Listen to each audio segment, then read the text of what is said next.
around the world, farmers know farming is an art. Like life, we know it can be hard. And it can be surprising, too.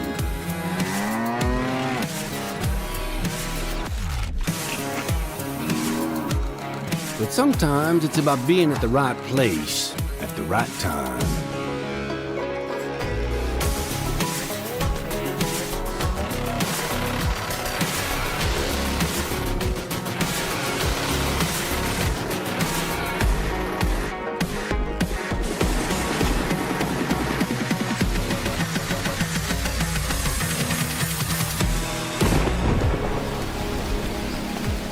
A wise man once said that the best lessons are learned under the wide open sky. I think the same thing can be said about our art. Yeah, it can be messy, but it's always beautiful. So beautiful it can help you see yourself and the world in all new ways.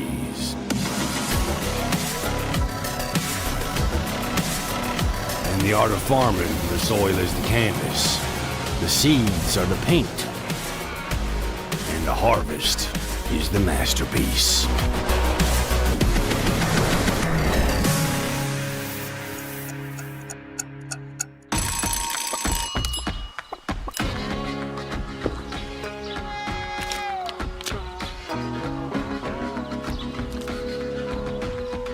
Hey, this is pretty good. Yeah, it's pretty darn good.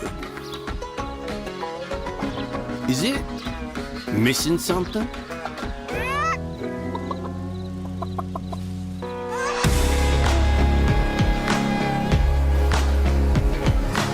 You're too cute to eat. Maybe some fresh spinach for a change?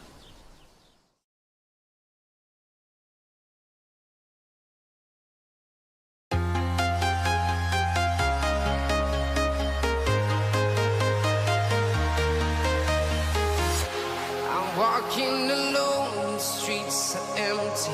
The only thing I can see is my own silhouette. I'm getting stronger, step by step. The clock is ticking, but there's no time for regrets. I've been flying from town to town, from London to Taiwan. I've been all around the globe, trying to protect your soul. We are heroes tonight. We will fly above the sky. We are heroes tonight. Yeah.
town to town, from London to Taiwan.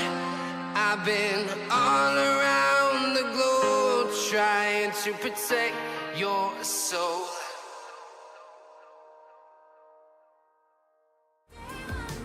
Alright, hello everybody, welcome back to Kieran Gaming. Hopefully everybody is having a wonderful Saturday so far.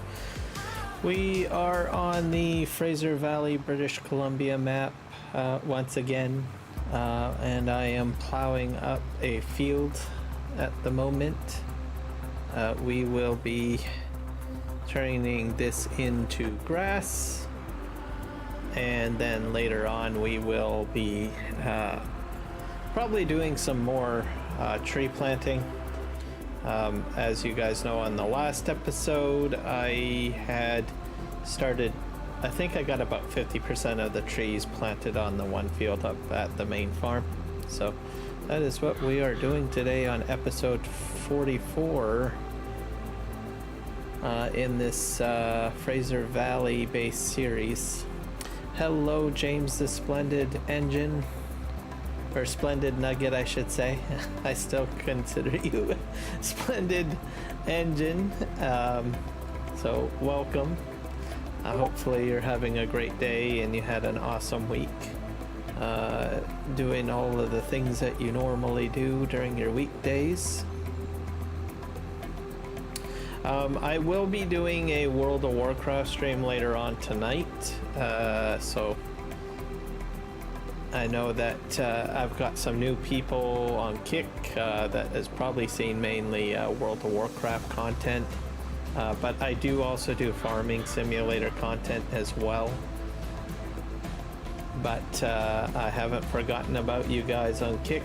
We will be doing some World of Warcraft content probably later on tonight. I've got some plans to try to get as many of the vault unlocks done. I also need to get the campaign finally done. I am missing out on a lot of content if I don't get that campaign done, so that's sort of what we will be focusing on the Druid later on tonight. As for today, during the day we will be doing some farm sim, getting this field planted or plowed. It's not even a field, it's just a texture put down. So I am going to plow it up, and I am going to put some grass down here, I guess. We're in the middle of October, so hopefully I still have time to do the planting. What else is new? I've added a little bit of some more music to the repertoire. I did some, I think I added at least, I think it felt like 10 songs, but it could be up to 20 new songs. Mixture of EDM, trance, and new age. So this is one of the new songs right now. So I don't know why, I just seem to be in EDM music mode for some reason. So I kind of go back and forth between country and EDM, so electronic dance music, if anyone's wondering. Some of the songs I put in do have vocals for EDM and some don't. Sometimes it's just playback of ambient noise, so find it relaxing. I don't like exceptionally, you know, grungy trance or EDM. EDM usually doesn't get too crazy. I know with trance you get a little bit of grunge in there, meaning someone taking like I don't know, a bandsaw and scraping it against metal to make sound effects. I might have maybe one or two songs in my repertoire for that, but only if it sounds good, but I don't usually put a lot of that in there. So I do add some techno, but mostly I float in trance and EDM, I guess. Something to what you're listening to right now that I got on the go. So, yep. Exciting times moving forward. Yesterday was my last day of work. Very stressful, very emotional. Usually I'm a very stoic individual. I don't usually get all wrapped up in the emotions of things. But yeah, it still hits you. So a lot of people that I work with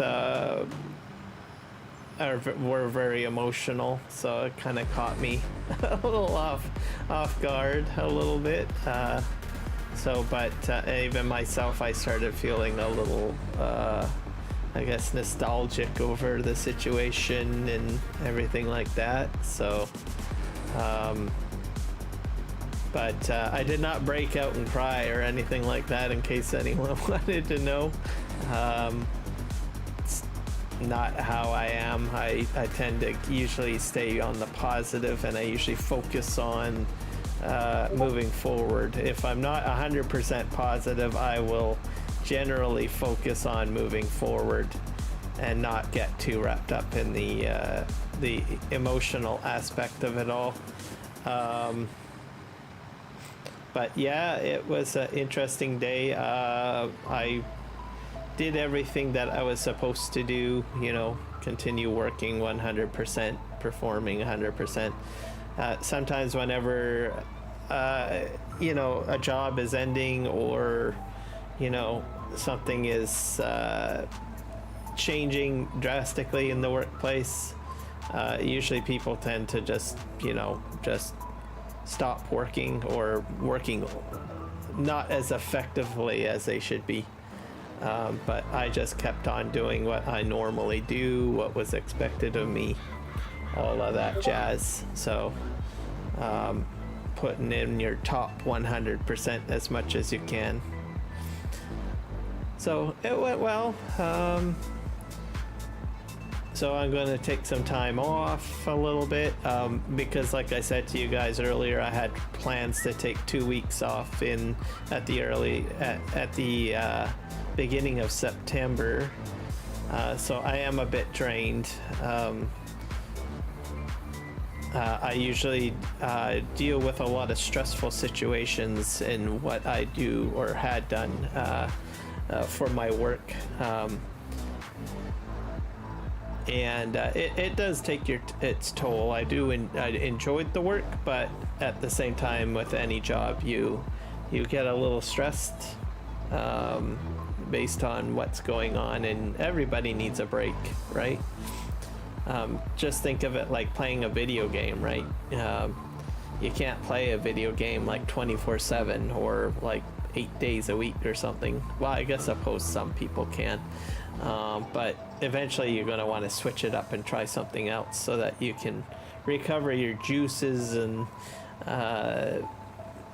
appreciate what you're doing, right? So everybody has to take some time off. So I had to postpone that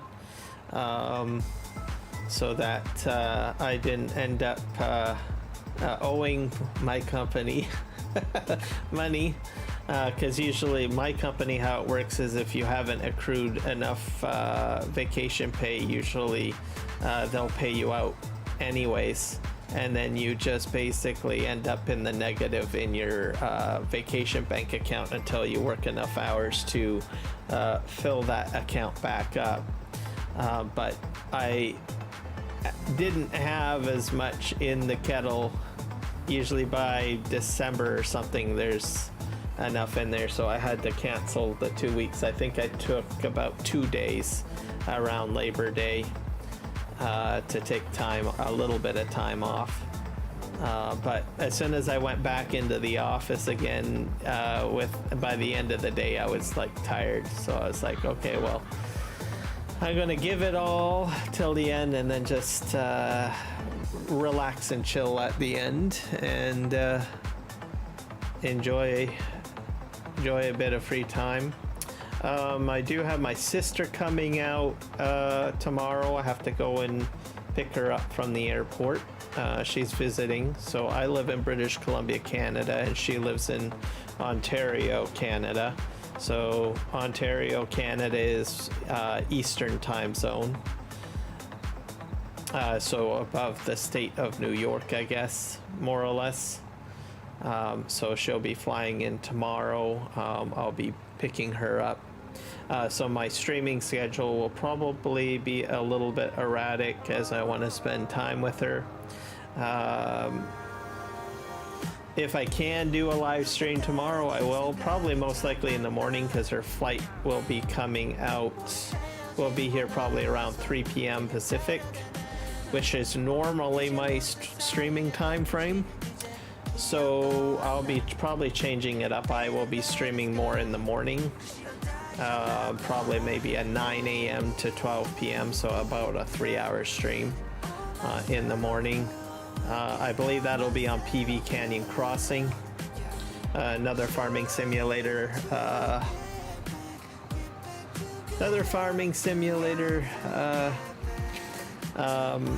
Live stream. As for World of Warcraft tomorrow, I'm not sure. Like I said, if I was to squeeze one in, it'd probably be extremely late night, most likely. But my sister will be out, so I'll probably be spending most of my time with her, so hard to say. Monday stream, I'm not sure what's going to happen there. Once again, I'll be juggling time, I guess, if one does happen. So that gives you guys a kind of a rough idea.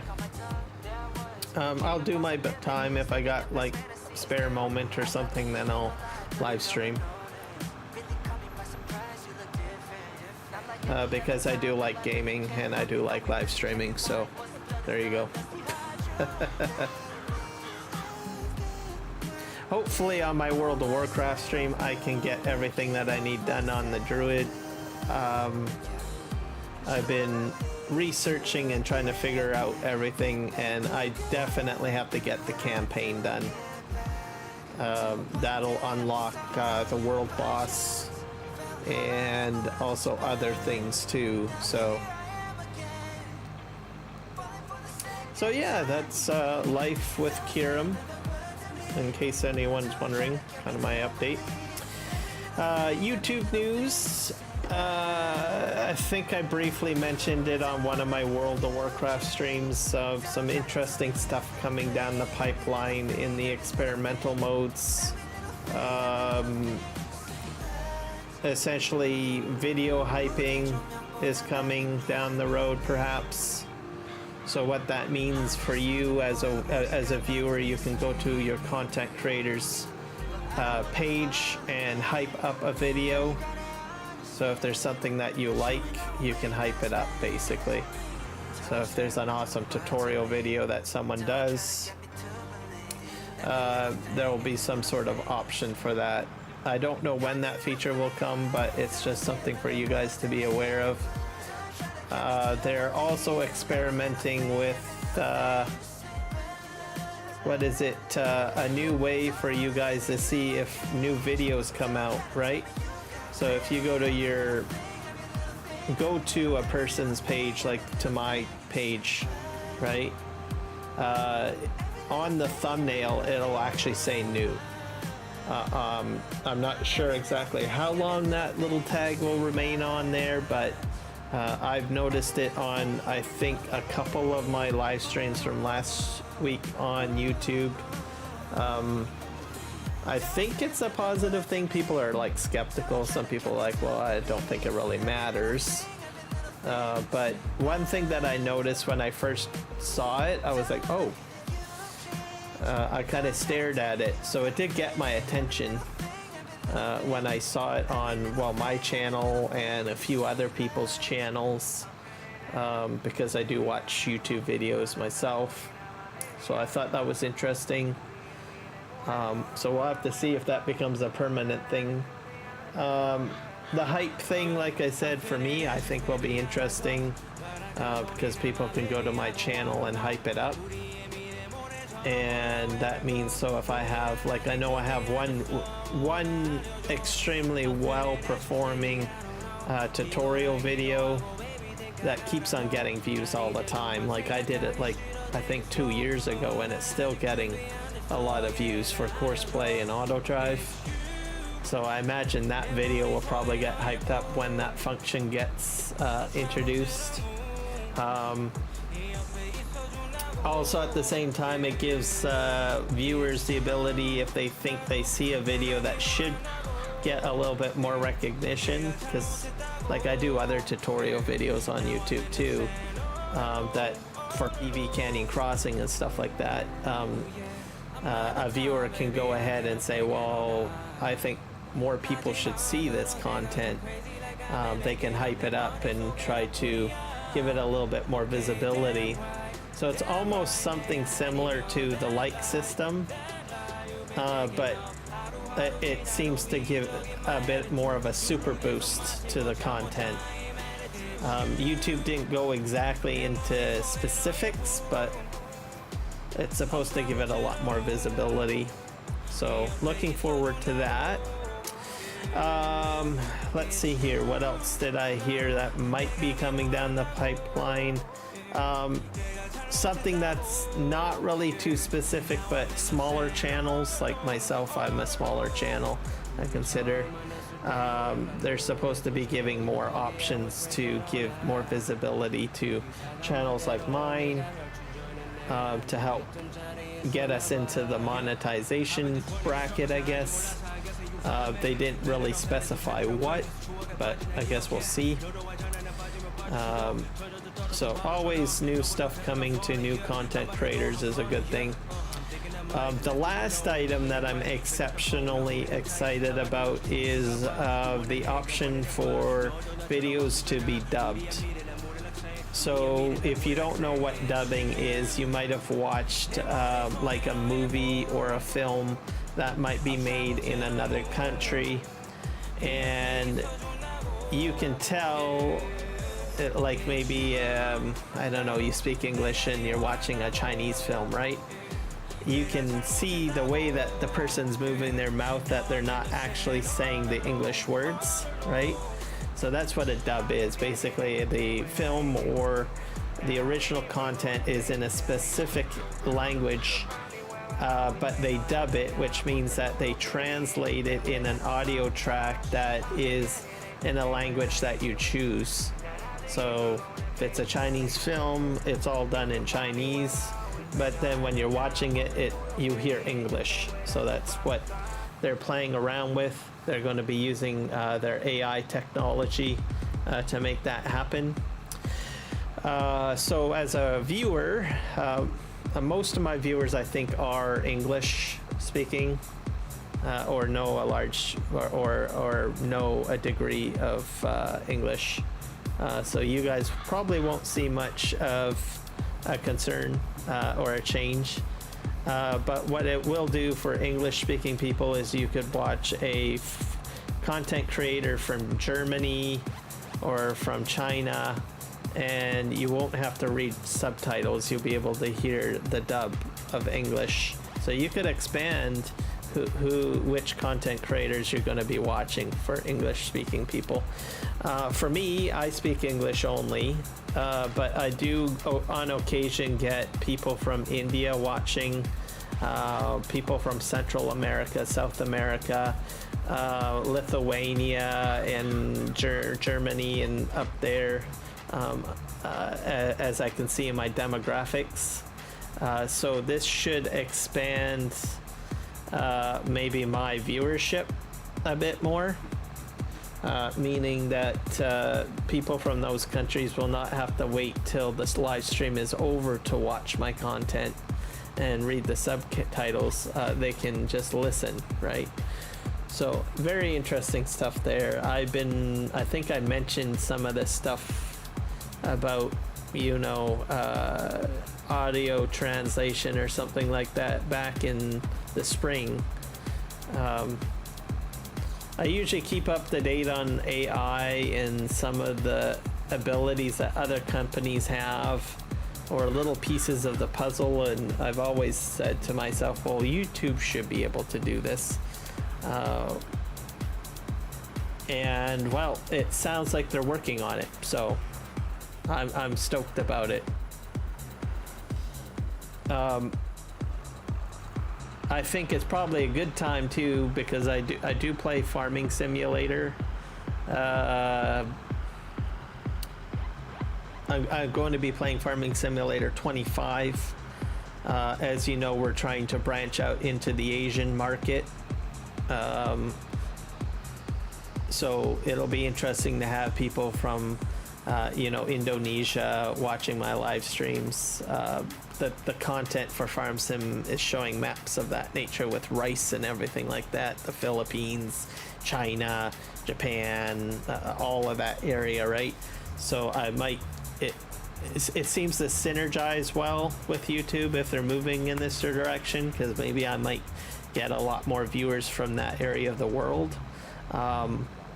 So I'm excited about that. Also play World of Warcraft.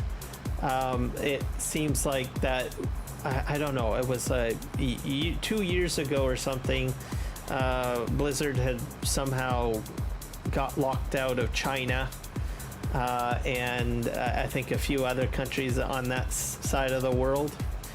But it sounds like that things are turning around now, and we're able to see more Chinese players return to World of Warcraft. Same with Korea. I'm excited about that. If you guys don't know South Korean culture, you gotta check it out. I'm telling you. Same with Japan. There are a lot of gamers over there. I mean, it's like almost their religion practically. So I'm super stoked. Maybe they'll watch my content. Honestly, I think they probably play the games a lot better than I do. But you never know. Maybe they'll like to watch me as a Canadian play games, and maybe heckle me or something and say, "Dude, I can drive that tractor faster than you can, and with my blindfold on," or something like that. I don't know. I've seen a lot of content from Asian people, and I'm just amazed at some of the stuff that they can do with video games. Okay, right now we're coming up to an island. I think I'm gonna go around this. This is one of my other new songs that I had just added this morning. So a little bit softer music playback, which I think is great. I got another island over there. I'll probably do that one a little later.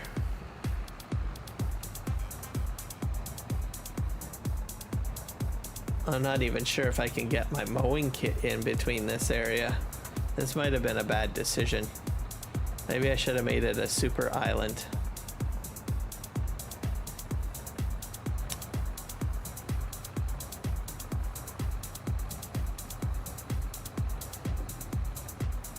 We'll see. I might fill it in.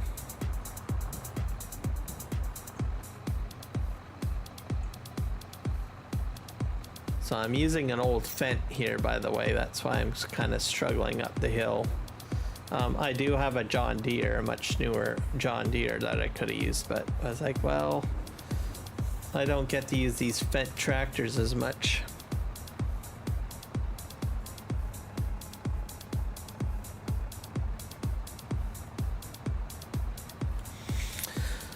What else? I'll probably start working a little bit more on some of my overlays again. As you know, I've made some changes. I've toned down the green quite a bit. I'm not sure if it actually bothered anyone, but I've watched it quite a bit, and I said, no, I need to soften things up a little bit. So I've done that. I still have a lot of green in there, but as highlights essentially in my design. I've gone ahead and changed the start theme at the beginning. So I still have the advertisement at the beginning, of course, of the stream showing new content. But I also have my initial countdown timer start scene. That's been completely overhauled. Well, not completely, but a good portion.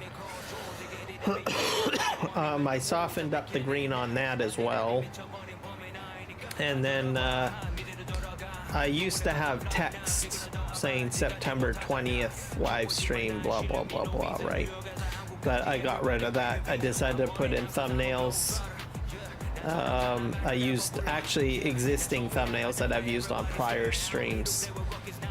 Just to give you guys an idea of which days I'll be streaming on which map or which game, etc. Going forward. So I think it looks a lot sleeker, a lot better than having just texts for dates. And then I simplified it up by just saying the day of the week, like Monday, instead of saying like 22nd and 23rd or whatever.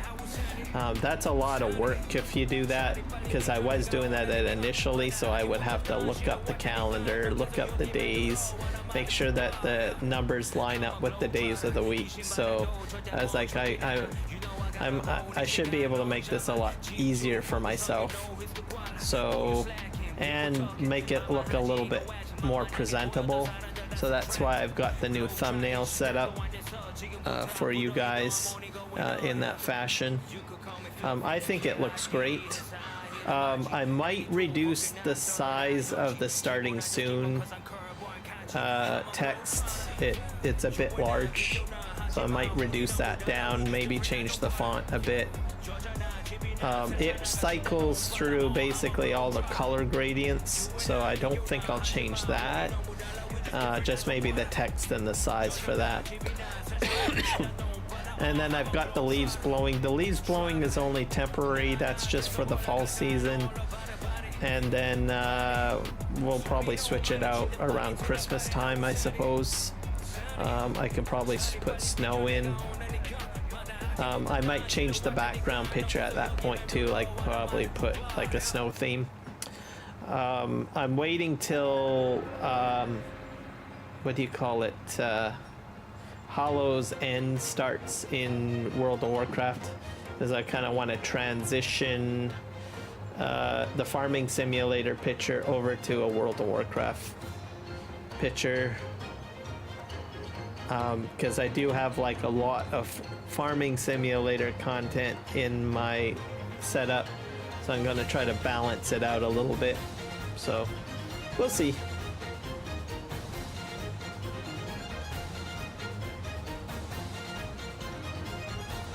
There's going to be some exciting stuff.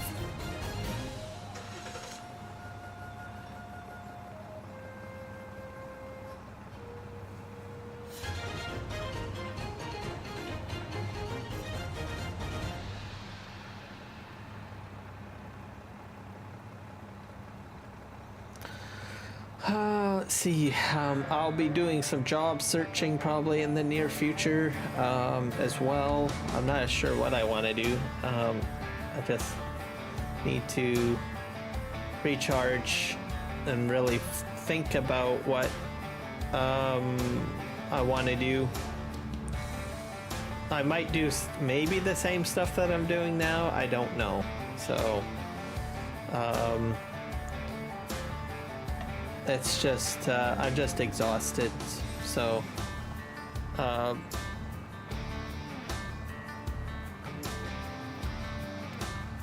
so I have to like really take some time and focus, and I don't know, just, well, not focus but chill and do something fun and be inspired of what I want to do. Like most of my career, I've always been behind a computer doing something that would be like either tech support or customer service or content moderation, all of that kind of stuff. I've got at least 20 years of experience in that field. I might do something entirely different that it's like, wow, I guess, like crazy. I don't know. But it'll be, I'm gonna choose something that I find enjoyable. I do have, like I said, some heavy equipment training that I've done before, so I might do that. I might have to do some upgrading though. Like try to get a class 3 license, air brake ticket, perhaps. I don't necessarily have to like work on a construction site or anything like that. There's a lot of jobs that require those types of tickets and stuff. Like as an example, in my area, there's a lot of ski resorts, and they need truck people that have those types of certifications or capabilities to remove snow, like snow plowing and stuff like that, road maintenance sort of thing, for large ski resorts. So I thought about doing that.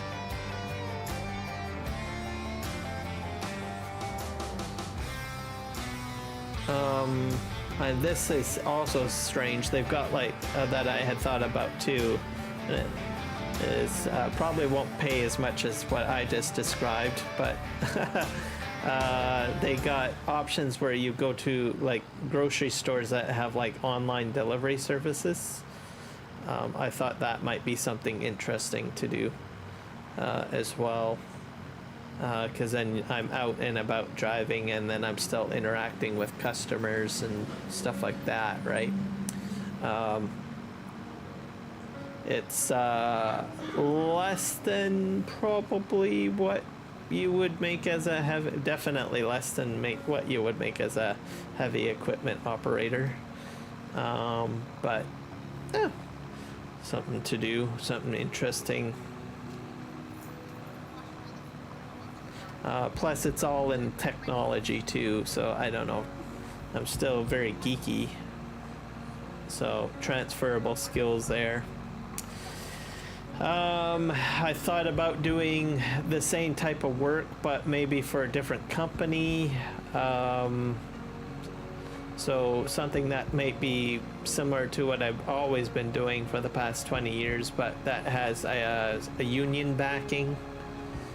There are like some telecommunication companies that probably would take someone like myself that's got at least 20 years experience under my belt and pay me well. I could go into some government jobs as well, I suppose, too. I don't know. All sorts of little brainstorming stuff that had come to mind. Well, I'm not, how do you say it, like too like stressed out. Like I kind of saw most of what was going on in my workplace, and I basically had been planning or seeing sort of the signs of what things what was happening. I wasn't 100% certain how things were going to materialize, but I had been planning it and saving and stuff like that. I thought, well, I'm just going to save my money and so that I'm not too stressed out in case something does happen. So rainy day fund is always good, so always remember that. Some of my co-workers, on the other hand, once they get a paycheck, they just spend it all. And then they're asking me, well, are you worried about what's going on? So, well, it's, you know, it's disappointing, but I kind of saw it on the wall, right? I kind of saw this coming quite a while ago, right? I'm usually up to date on the news. You know, I know the industry. I also understand the political aspect of it. You know, there's a lot of dynamics with a job, right?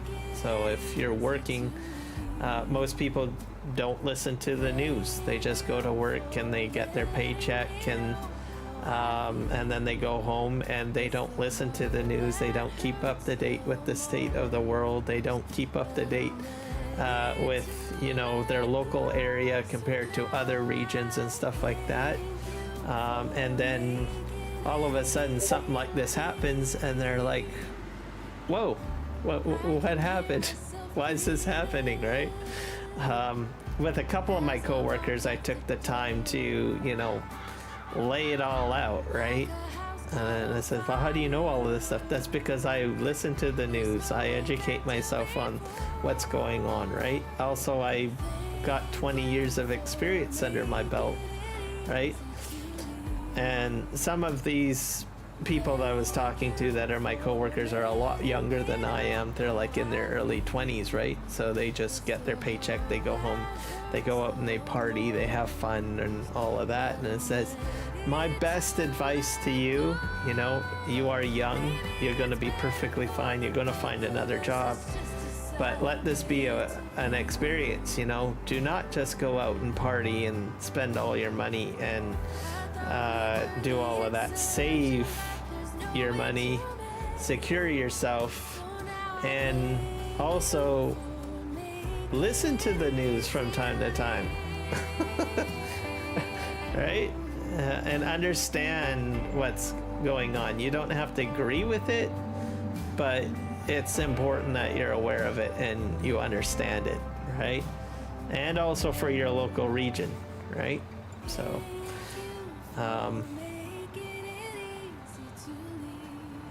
so hopefully they'll take that to heart and some of the advice that I've given them, and they'll go far.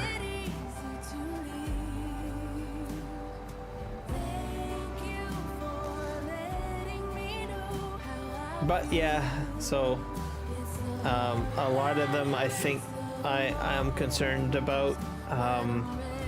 Some of them are immigrants too, so they're basically on a work visa or a student visa.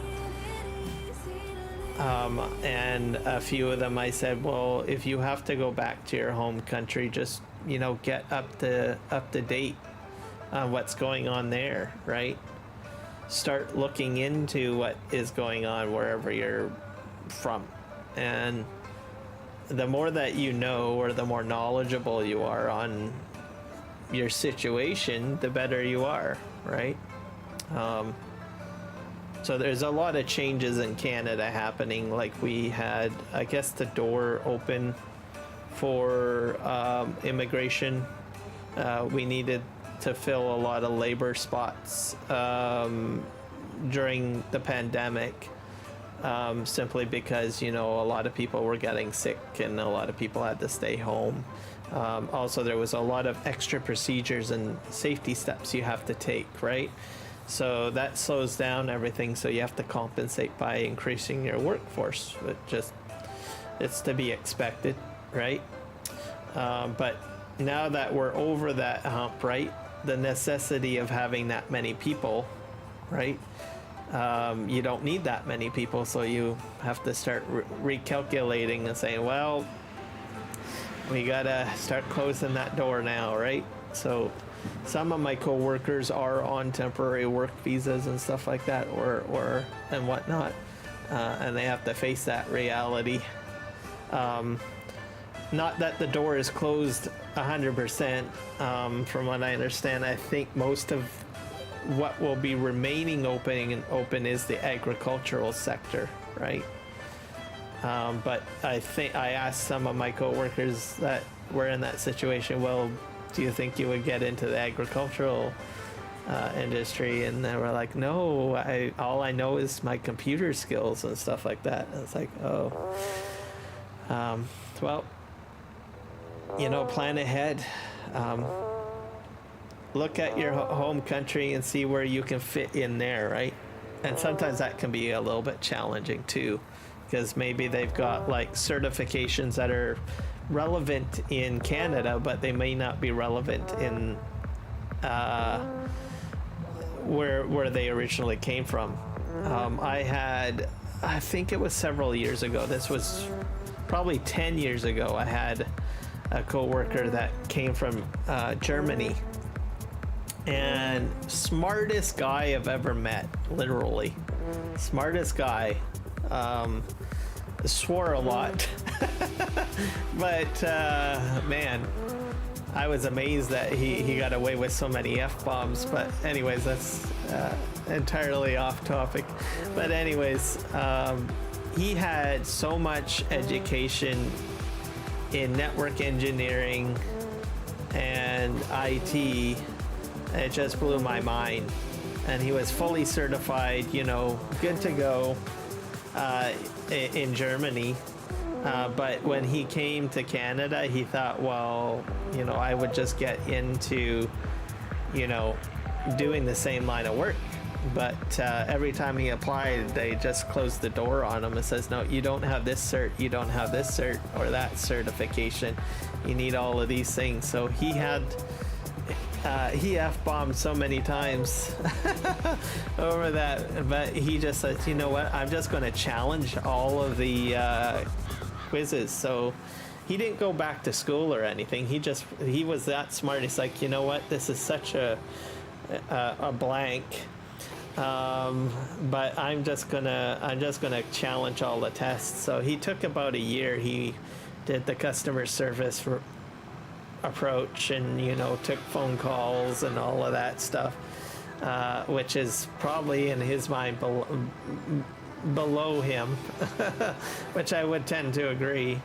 And throughout the year, he just basically challenged every certification exam. Basically, he just went in and read it. He says, I know this stuff off the back of my hand. And he said I guess he told me one day, he says, you know, I told my instructor or whoever's doing the testing, right? I was like, this is a load of blank. And, but I'm going to do it. So he went in there and he wrote all the tests. It took him a year to do all the recertify, because you got to set up an appointment and you need to pay for the test and all of this stuff. But he didn't do the courses at all. I mean, he probably bought a couple of textbooks here just to refresh or whatever. And he challenged it all. And once he was done, he then started applying for IT positions in the company that I had worked for, and he started off as, like, I guess you could probably say lowest rung on the totem pole, and then started working his way all up, and he went pretty high. I don't know where he is now because I lost contact with him, but he made it quite high in the IT portion of the company. And he didn't just have an IT job with, I think, my company. He did do, like, I think a local school district and a few other places. But then he came back, and as our company continued to grow, he just kept on going up the, I guess, the IT ladder. So that's a success story right there, I have to say, for an immigrant worker. And I think he didn't have citizenship at the time either. So usually there's certain rules. You need to be employed, like on a temporary work visa or something like that, for a year or something, and then you can apply to become a citizen. So he was doing all of that when I first met him. So very interesting guy.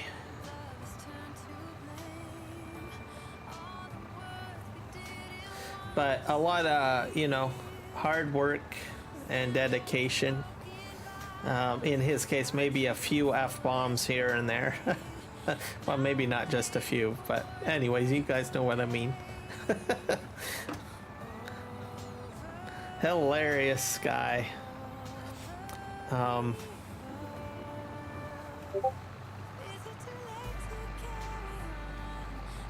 But I shared that with some of my most recent co-workers, and I said, well, you see, it is possible. You just have to, you know, put your foot down and keep a very good stubborn streak and keep all your options open. You know, if you perform, you're gonna be hired. If you don't perform, then well, you're shooting yourself in the foot, basically. So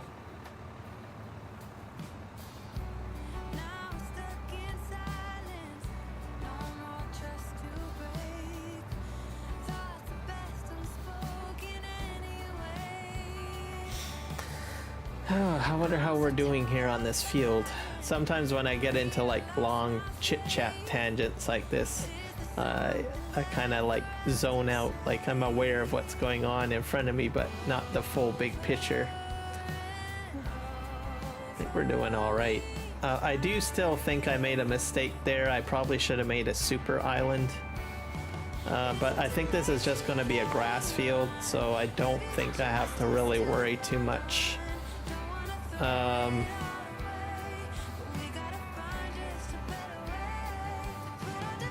About issues going between the islands, maybe. I don't know. I might paint it in. It's a possibility. I'm keeping the islands in because, well,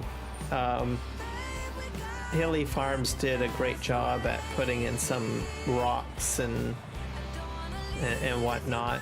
So I figured, what the heck, I'm going to keep those in there. Hilly Farms is the map creator, by the way, for this. I think he did a phenomenal job. It feels very vibrant and real, especially with some of the textures he's used and how he placed stuff. I'm not sure exactly if he took photographs of like going out to the woods and had like photos next to him whenever he was doing this, because usually I think with most with some maps I noticed that usually when they're made, there's too much of a uniformity to stuff, especially with texturing. So he's done a great job with texturing, I think, on this map. It feels very real. And I'm out in the woods here, so this is pretty cool. And this map is based on a real area. It's in the Fraser Valley, British Columbia, just off of the Lougheed Highway, also known as the number 7 highway. Just slightly off the cuff of Agassiz. So if you look up Agassiz, do a Google map search, you'll see it would be probably, I'd say, west of Agassiz. And that's pretty much where this map is. I think I like this map. I do like the Chilliwack map. But I feel I like this one more because I like logging. I think Chumpy Farmer did a great job on the Chilliwack map. But for me, I like logging in my gameplay. Also, I like to be kind of more outdoors. So this seems to be quite nice, the outdoors area. Also, I can see the mountains in the corner there, far right, which I think is great. So makes me feel at home because I literally live probably about maybe 15 to 20 kilometers from this location. So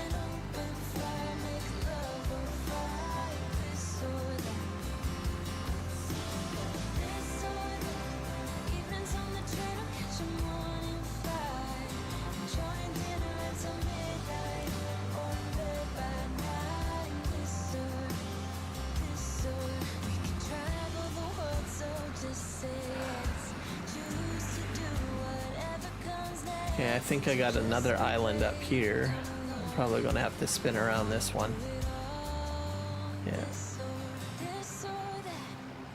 Yeah, I'm just gonna spin around this one, I think.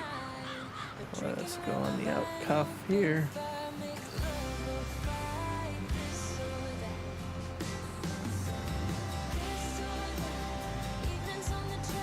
Michael, welcome in. How are you doing? I'm glad to have you in my live stream today. I don't normally stream on Saturday. It's probably a good thing because I think Jess and Juan are probably still on vacation. And I'm not sure if James has done a live stream.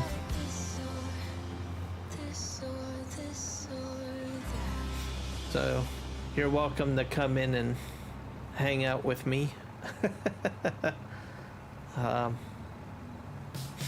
They definitely deserve a break, a vacation. I know that they took a bit of time off here and there. But I mean, they've been just grinding the live stream circuit for quite a while, so taking some time away from the computer and doing what they're doing, I think is great. So they're coming back next week. Yep. That will be good. I'll be glad to see them back. They'll probably be full of energy and refreshed. So in case anyone's wondering what the heck I'm talking about on Kick, I have a group of friends, Jess, James, and Juan. They run a YouTube channel called the 3Js. They're also in Canada. They live in the same province too, British Columbia. They do a lot of different games. There's 3 of them, and they share the responsibility of live streaming on it. So sometimes I moderate for them a little bit. So that's basically who I'm talking about. And I'm talking to Michael, who's in one of my YouTube chats. So they're in Tennessee. Oh, okay. Oh, so they went stateside. I did not know they went stateside. I thought they were in Canada somewhere.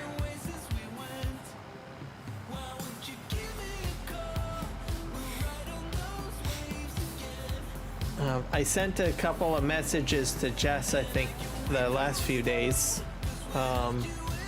But I think they've literally gone completely off grid, it seems like, which is surprising. Probably exceptionally difficult for Jess.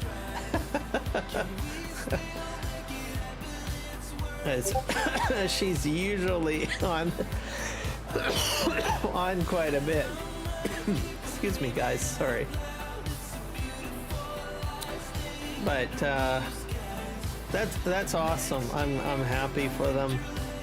They're going to be fully recharged. Can't wait till they get back. Can share all their stories. Maybe they're doing some recording.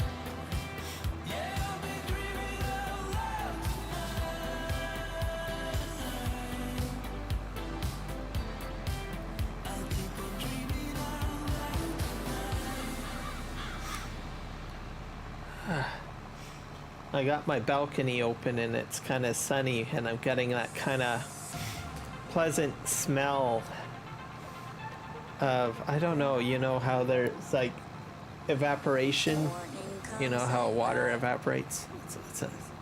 I love that smell.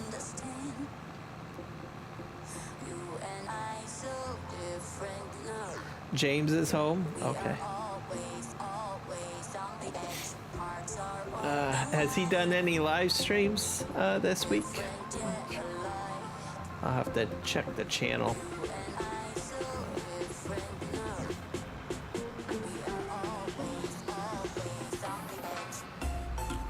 I think we'll just lift this up a bit.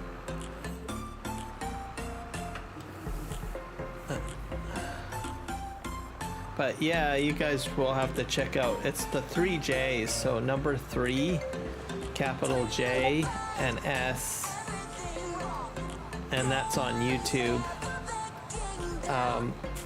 They have a lot of farming simulator content, but they do other games too. James definitely does a lot of different games, like Medieval Dynasty, a lot of role-playing games and stuff. Jess and Juan also have done other games too. So it's a mix, essentially. More mixed than mine, that's for sure. I usually stick to what I think most of my games are: World of Warcraft, Farming Simulator, and then I've done some Hogwarts.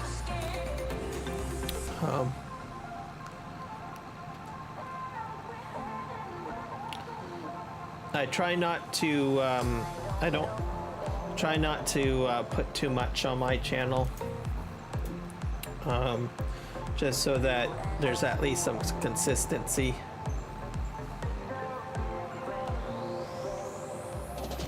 Yeah, James is very random. That is very true. But he adds a lot of variety to it, I think, which is kind of nice.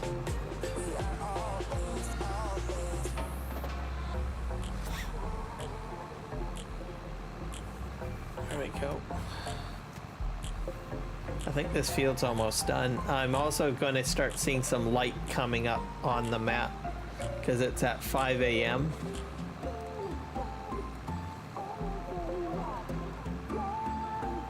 And then we're going to need to buy cedar, and we're going to have to do some seeding. I'll have to get a rock picker too, probably.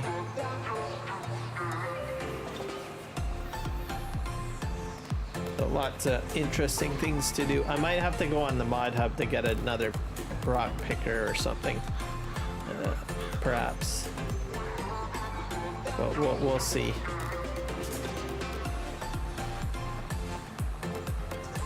Because this is a fairly large field.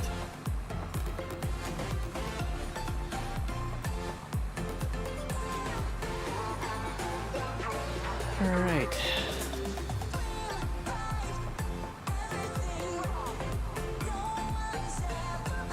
So how are things in Texas today, Michael? That's getting cooler. Any weird storms or anything?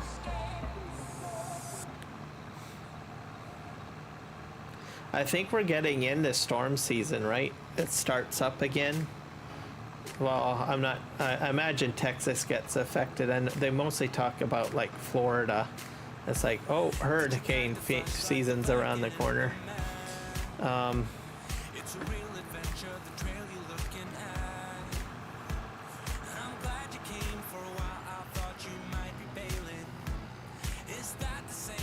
But I know Texas is down there too, so they probably get hit. That you guys get hit with some of the craziness too. So.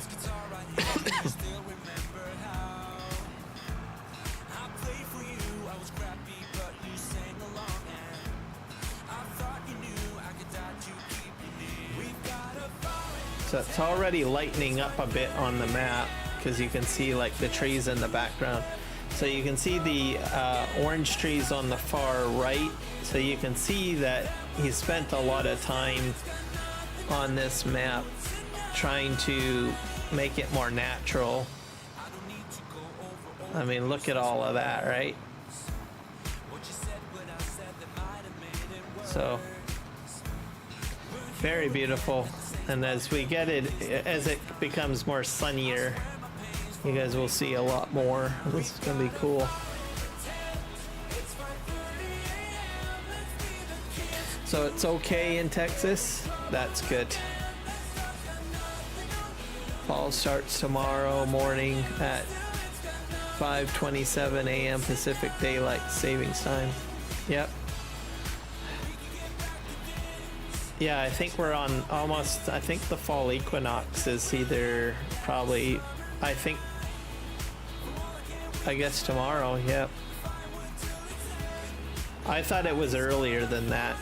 That's why I got leaves blowing on my start scene. But I always consider September like a part of fall, so. Okay, we're gonna just lift up our plow here. Oh.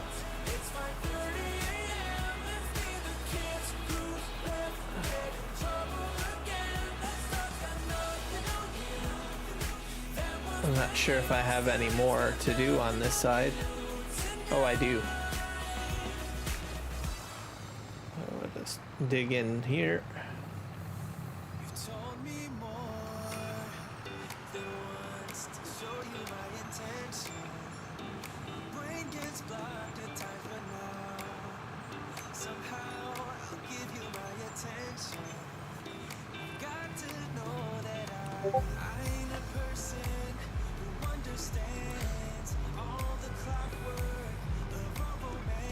So I'm looking forward to fall. I think it's going to be great.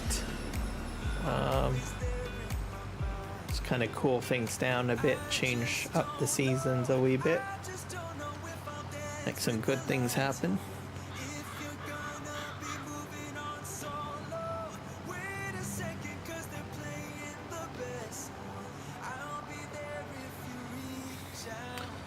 Winter, I'm not too sure about though. I find that it's a little bit drab and cold. But oh well, it's what it is. 5:26 a.m. tomorrow morning. Okay. So we're basically on the equinox as we speak, pretty much.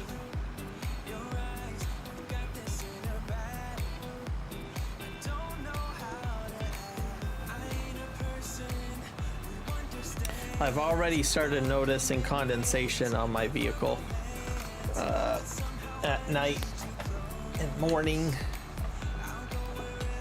It's usually the sign that the seasons are changing. The trees are still green though. We probably won't, here where I live, I won't see them turn to yellow probably maybe not till October.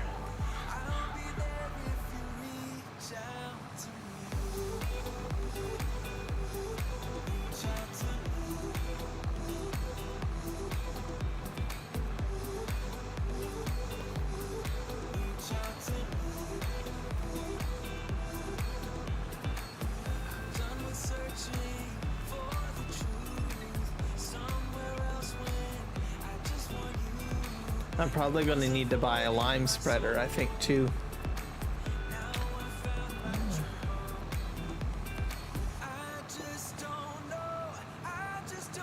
Can I do planting at this time? Let's see.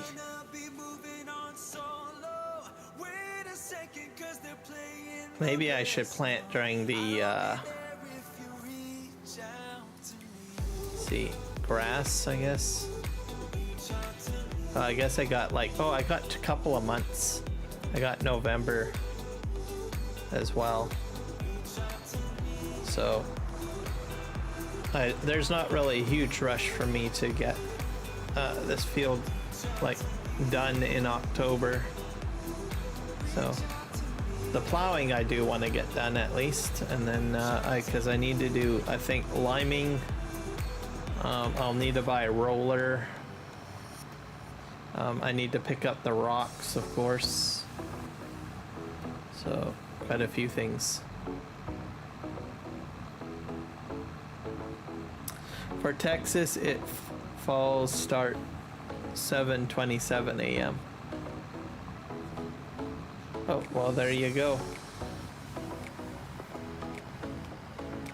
So happy, I guess I'll just say it now, happy fall equinox, everybody.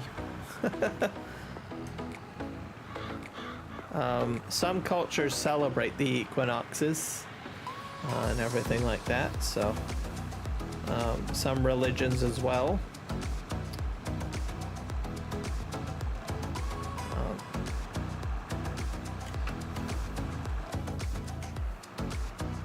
Not everybody kind of gives it a spiritual kind of meaning, but usually they'll have like fall fairs, which is pretty much the closest without giving it too much of a kind of a religious tinge to it. But usually everybody has some sort of fall fair or whatever.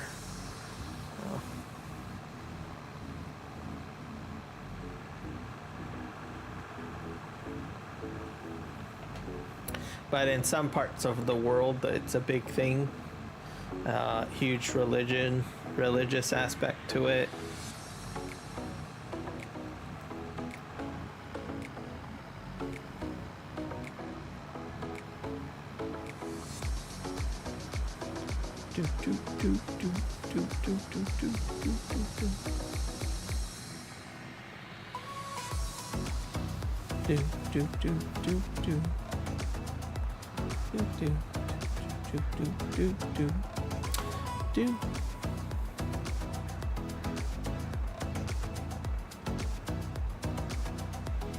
And let me see, we'll be creeping up on Farming Simulator 25's release too. That's November 25th.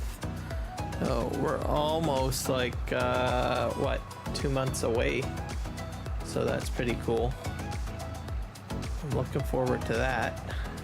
Okay, let's see if I can put like some sort of curve on this.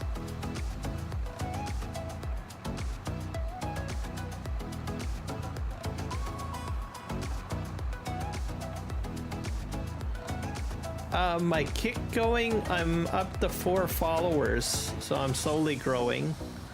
I did have like 8, and then I think I lost 4 followers, so I'm not sure why that happened. So it's just gonna take a while for people to kind of figure me out on Kick, I guess. So most of it I think is World of Warcraft people. So maybe when I started doing Farm Sim, they were like, oh my god, he's given up on World of Warcraft, he's going to Farm Sim. Which I was kind of expecting. People don't really understand that I play more than one game, right? I did have that, I think, same experience on my YouTube channel. When I started playing a lot of World of Warcraft, which I did this past week, I dropped, I think, about 4 subscribers on YouTube. And but I've regained. I'm back up to 70, I think 75, 475. So there is a risk if you add other game content on, people will take notice and they'll be like, oh great, he's not doing this anymore, I'm gone, unsubscribe. Which I thought was kind of hilarious. But it happens. There's some people that set the expectation, you need to be completely this or you need to be completely that. So, but I think it was a bit of a risk to do some World of Warcraft content as much as I had done, but I'm glad to see that it was only a small dip and that my community is very loyal to me, so thank you to my community.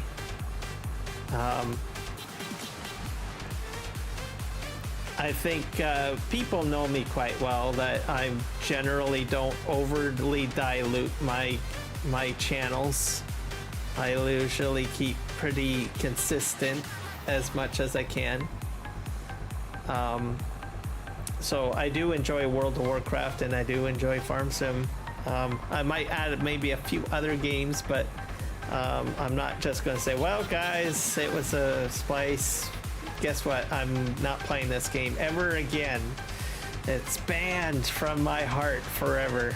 I'm not that way. But I thought it was pretty funny that I lost a couple of people on both sides of the fence. But I don't know the specific reasonings, but that's what I've come to conclude. Because my Kick channel has a lot of, not a lot, it doesn't have any of my back history of everything I've built on YouTube, right? And when I did the Farm Sim live streams, poof, I lost like 4 followers. But I imagine they'll probably come back. They'll notice, oh, well, he's still doing World of Warcraft content. And then on, what do you call it? On my YouTube channel, when I added the World of Warcraft content, more of it, then I lost some subscribers for that. So I was like, oh great. But it's okay, it wasn't a drastic hit, it was only like a few, right?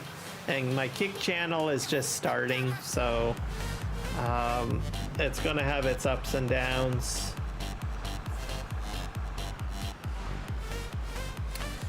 And then at the same time, you know, if I change it up a wee bit on YouTube, right, it goes to show that, you know, a lot of people still stayed with my channel when I started streaming a little bit of World of Warcraft. So that tells me that I've got a very strong, loyal base on YouTube. Because I think I only lost like about 3 or 4 subscribers. But I've regained those numbers anyway, so go there, go figure. Oh.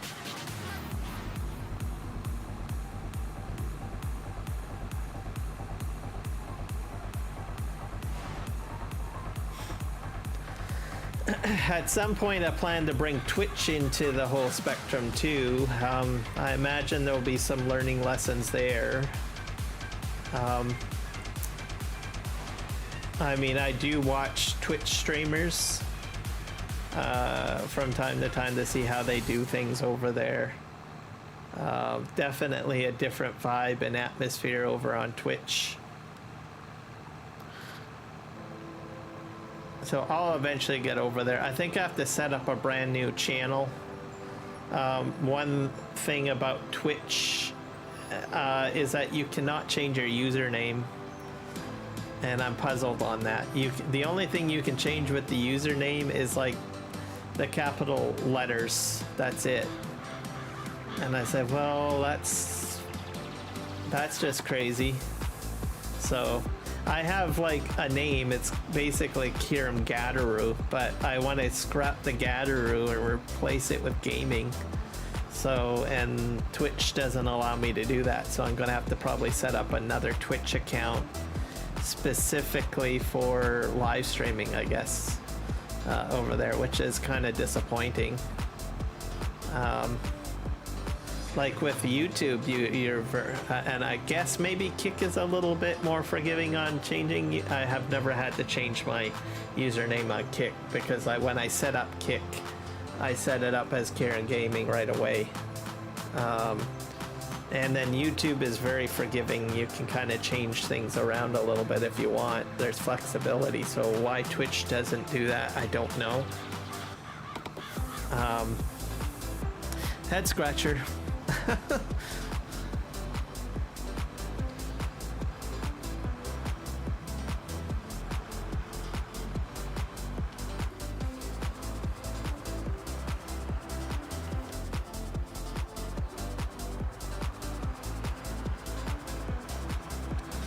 I thought about going over to Rumble because it's a Canadian one, but it's not really well known. And it's a bit political. I thought, well, I might give it a try, but I think I have to pay money to get into that gig over there. So it's like, no, I think I'll pass. So they're not very flexible over there. But I guess because they might not get as much ad revenue compared to the other, like YouTube and others. I thought about Facebook, but I find Facebook or Meta is just not really upfront with how they set up their monetization. They're just way too, I don't know, inconsistent and unclear. It makes me feel like they're the type, like they just make things up as they go along without telling you, is the feeling that I get. So I don't want to do that. I don't think I'll be on Facebook doing any live streams over there.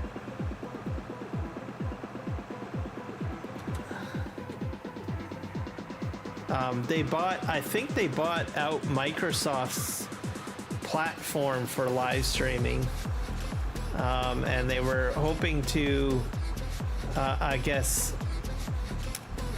bring all that in. They thought, well, we'll just buy our streamers but I just don't get like this. It's like they just want to buy it up and not put any effort in. And then if they do put effort in, it just, I don't know. They just kind of it's kind of like they have the expectation, oh, well, we want everything just kind of handed to us.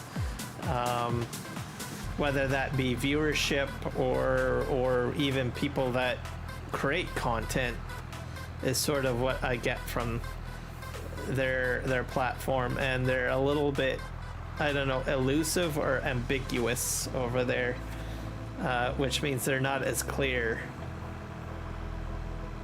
So I'm like, no, I don't think I want to go live stream on Facebook. Nope. And when you got situations like that, I'm like, well, other people are going to feel the same, and then sooner enough you invest so much time into like maybe live streaming on that platform, and then they just say, well, it's not trending anymore, it's not popular, so I'm just going to no longer provide these services with my company.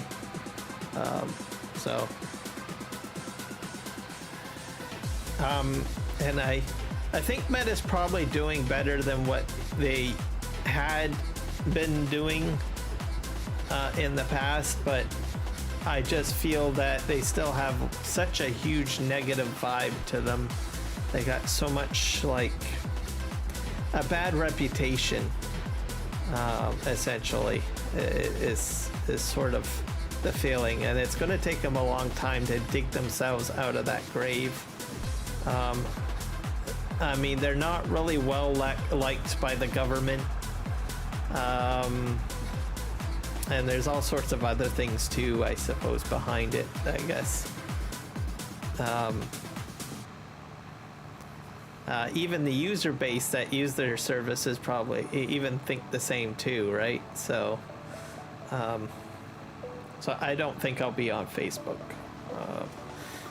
for any of my content unless I see like a dynamic cultural change with how they do things.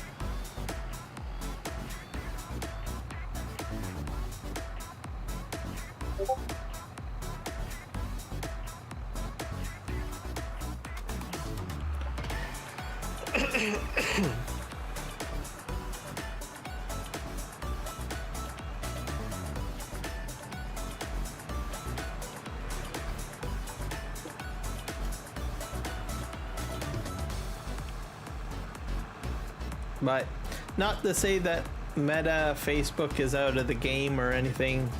It's just that they need to, I don't know. I just get the feeling that they expect stuff to be just handed to them, which I guess comes with the territory, considering that they built up Facebook initially and everybody just adopted it, right? And they're used to that thought process. So with that in mind, it just tells me, well, you're not really looking out for, you're not invested in really the user base or the content especially the content creators. You're more focused on other things. The other thing is their business model kept on flip-flopping so much. Like they're going from, but they went Facebook, then they went to Instagram, and then they went to virtual reality, and then they're now into AI. So it's a very diluted culture. So you're like, well, if I go on your platform and I spend time, live streaming and stuff like that, how long are you going to be invested in me as a content creator? Or am I just or is the service of content creators just the flavor of the week, right? It's popular now, but as soon as we become unpopular tomorrow, are you just going to ditch us? It's sort of what I think on that topic over there. because they're like, well, what's popular now, right? That's sort of the feeling that I get from Meta Facebook, essentially. So if a new thing comes out tomorrow, they'll be like, well, guess what? We're changing, we're scrapping everything. We're going right over to doing this new thing, right? So, and then you're like, okay, well, if you go to that new thing, what about all of the existing things you've got? I don't know. That's my point on it, or how I see that particular company.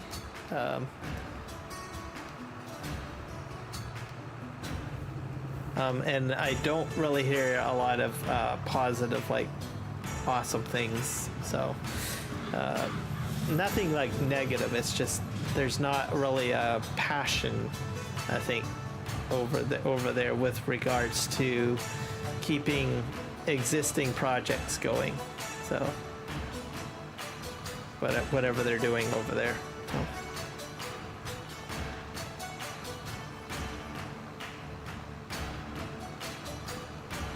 But you never know. That might change down the road. That's today. Tomorrow's another day. So YouTube, I'm very impressed with. I definitely enjoy what they do. Kick, I'm still new to it, getting on board and stuff like that. We'll have to see how it develops. It's the new kid on the block. Twitch is always doing amazing. They're always trying to entice new talent over there, and really listening to, you know, their creators. And they're owned by Amazon too, right? And that's an amazing setup, because Amazon was a bookstore originally and they sell stuff, but they bought up all these other entities, but they still maintain the passions of trying to innovate individually. So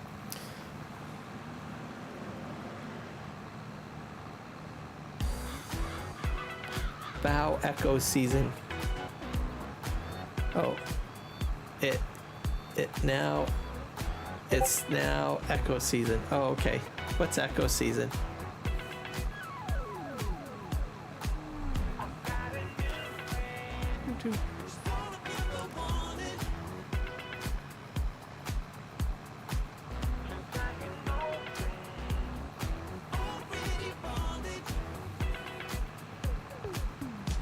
So it's starting to get much lighter. Tilt up. The sun's coming out. 7 a.m.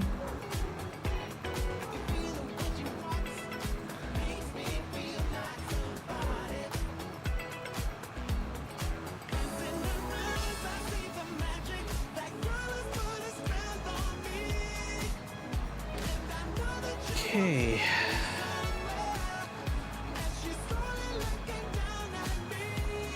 Bow echoes is extremely dangerous. Oh, okay. Well, I don't want to experience anything dangerous then. I'm going to stay away from that.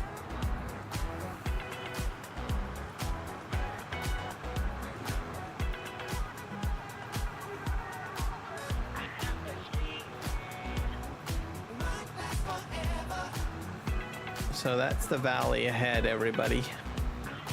So it's starting to lighten up a bit. Oh, you sent me a video. Yeah, let me just flip around here.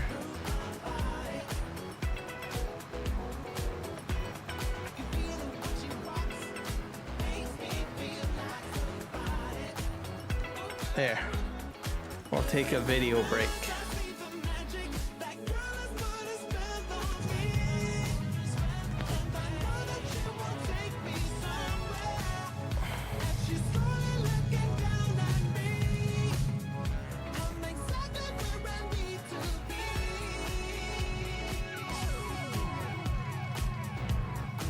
I like the sheet lightning. It looks nice. It's like it's a pulsing in the clouds. It's a nice effect. Oh, there goes the alarm. I'm going to share this with Kick. Michael shared this with me on YouTube. An example of bow echo. Wait a sec. What did you call it? Echo bows. Just kind of like a weather effect.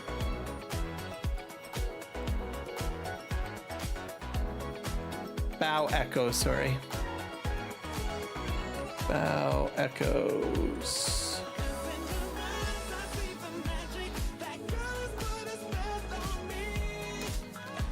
There we go. Check that out. It's kind of interesting.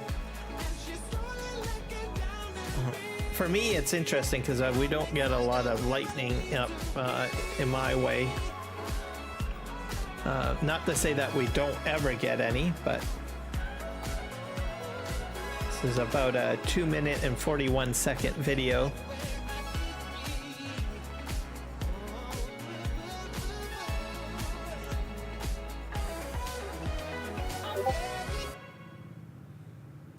Very cool. I'll probably put this into the other YouTube chat as well.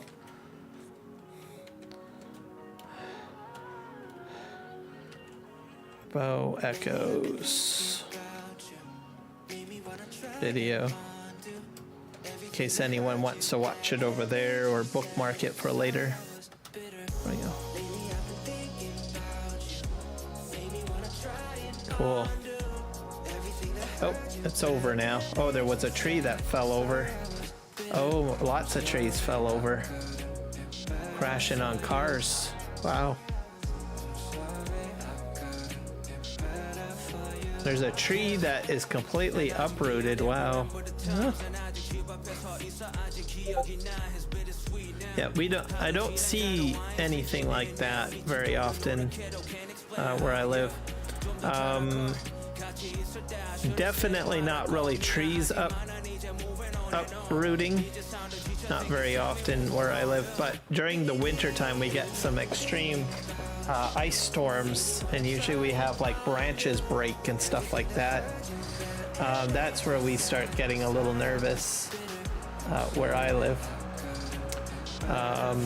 Not to say other parts of British Columbia doesn't see uprooting. Usually if there's flooding or something like that, or a landslide in the more mountainous areas is where we'll probably see that kind of destruction. Just like that one landslide that we suspected would cause like a massive flood, but it normalized.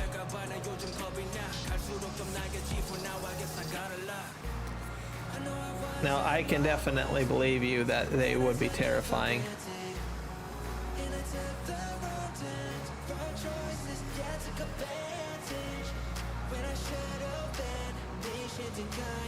And we're gonna spin around here.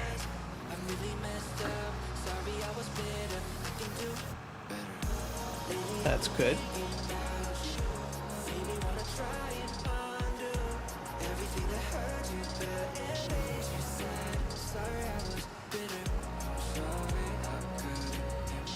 This way. See, that's the valley down there. Man, that looks beautiful. Woo.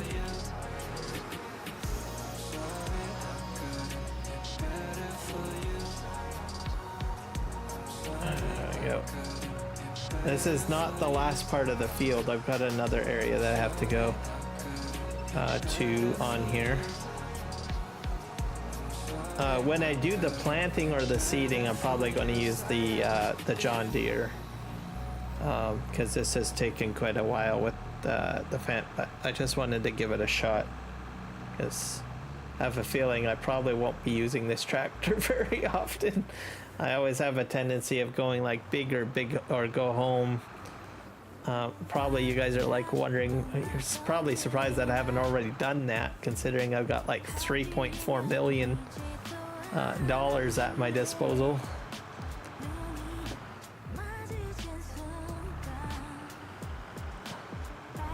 I'm gonna have to buy a planter. I'm gonna do lime spreading as well. I like the textures on this ground. Okay, here we go. There we go. About what? Almost. How long have I been live streaming for? I don't know.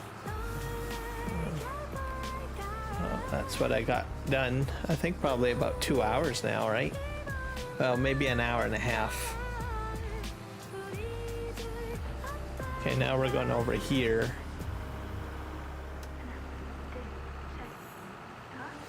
I'll go back. I guess I should have went back down here.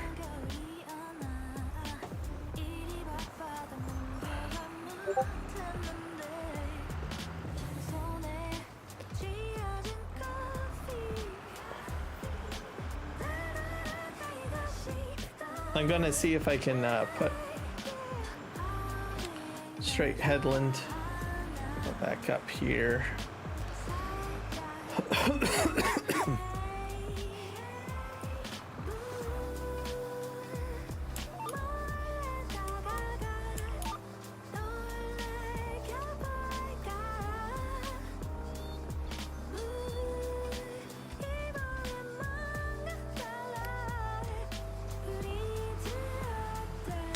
There you go. Inside of the fence. So we'll try to straighten this up, maybe cut off this little curve here. Did I do it?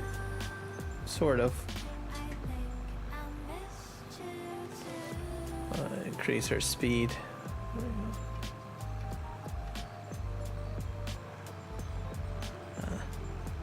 So I'm not kind of cutting over here too because I noticed that it's on an angle. So I'm going to try to straighten it up with the GPS, so we'll see how it goes.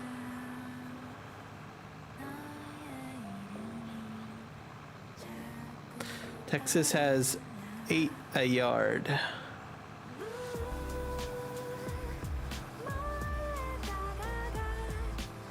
Oh, a year. That's what you mean. Of these bow echoes that you're talking about. So there you go, folks. Texas will have bow echoes 8 a year. I think that's kind of crazy. Also, you've told me you get sandstorms there, tornadoes, all sorts of interesting weather patterns.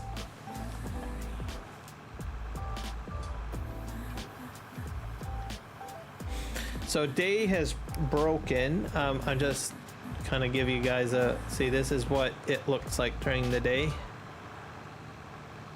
So very beautiful. Can't really see the mountains in the distance anymore because of the haziness. Almost makes me feel like Farming Simulator 25 because there's like mist in the background. Not sure exactly what causes that in 22, but wow. But at night we could see the clouds in the background, or I mean the mountains in the background. They're covered up, so I don't know what's causing that effect, but very cool.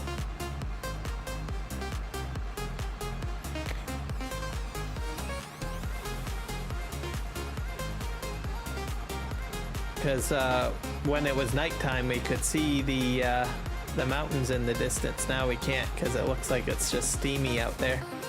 So very interesting. Okay, let's go back in cab.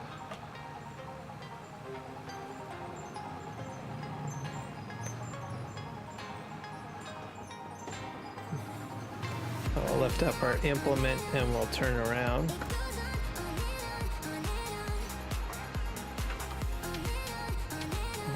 Put a reverse.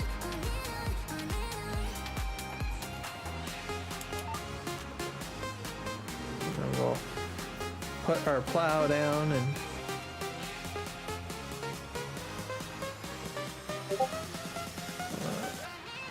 there we go. 1 minute after the storm arrived. Storm lasted at least 2 hours. Let's see. My last May, when I had the bow echo, the power at my job went out 5 times, and at the 6th time when it came back on, went out permanently at 6 times, and the power cut off at a minute after the 1 minute after the storm arrived, the storm lasted at 2 hours. Wow. We get a lot of rain where I am, and it'll sometimes rain all day. It's not very stormy. But if we have like lightning or thunder showers or something like that, usually it'll last for about maybe 30 minutes, but it's not as bad as what you've shown me from your Texas area. So it's not too crazy. We do get a lot of rain though annually, but I think we do okay in BC. I think we only had one major flood, I think like in 2020, I think. And then of course we had that landslide like 2 months ago way up north in the canyon. But that's just nature doing its thing pretty much. Might be having to do with our logging practices probably too. Yeah, let's see here.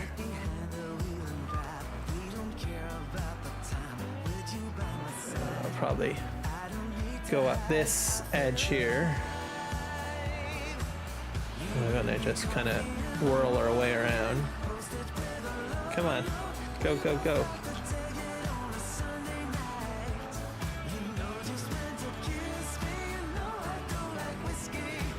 I'm gonna clean up this edge and straighten it as well.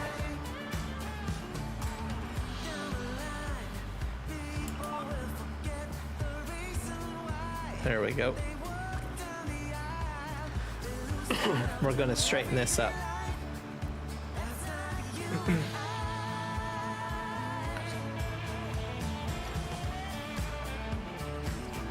I'm not sure if I'm going to do it 100% up here, but we'll see.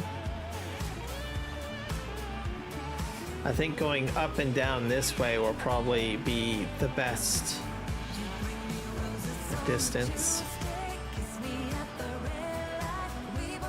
I'm probably going to have to back up because I don't think my left side of my blade is going to cut the edge completely. So there's some rocks put down, as you can see. This is going to be probably a problem. I should have probably made it one super island in there.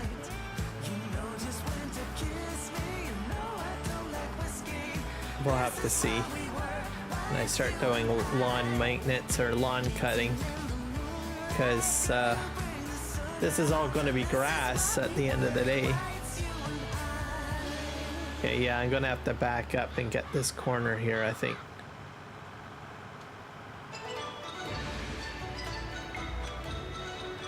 So I'm going to have a little bit just sitting there.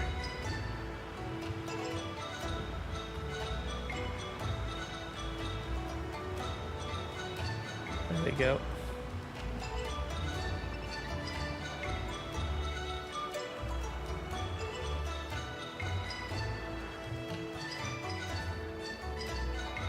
I'll just go ahead here.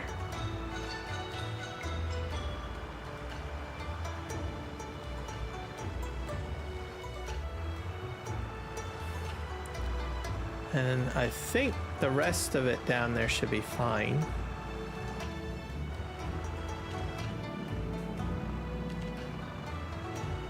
So I'll go back down the hill. And then we'll be fine squaring it up.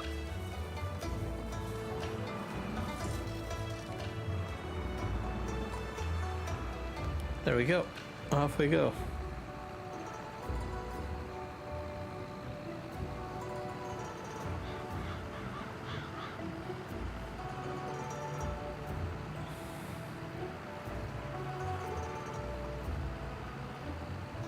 I guess I can turn off the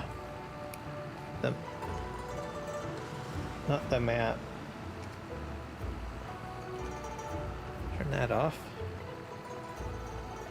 I'll probably stay out of cab so you guys can enjoy the view, I guess.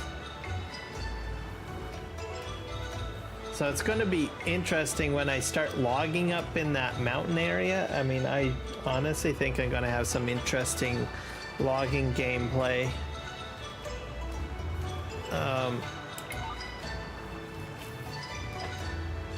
We'll just have to see.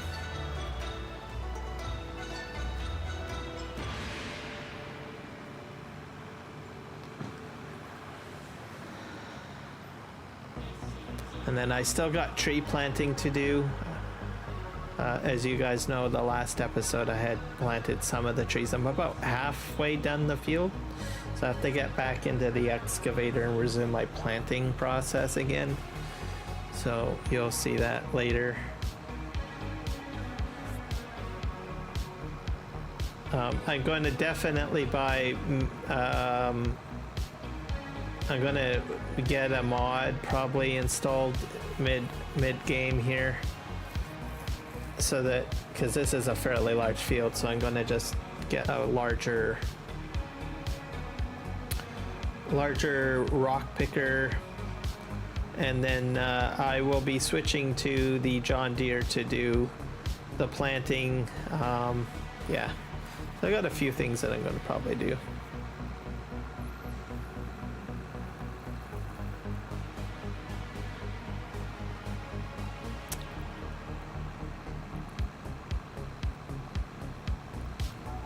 Hopefully you guys are enjoying the music. A little bit of a mix of country and EDM. I usually like kind of low, calm EDM, nothing too heavy, as I said.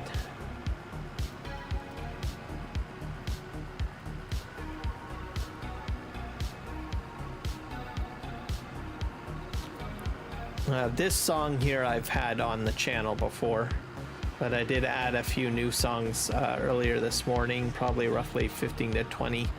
My playlist I think has about 196 songs in the list, and then I set it to randomized.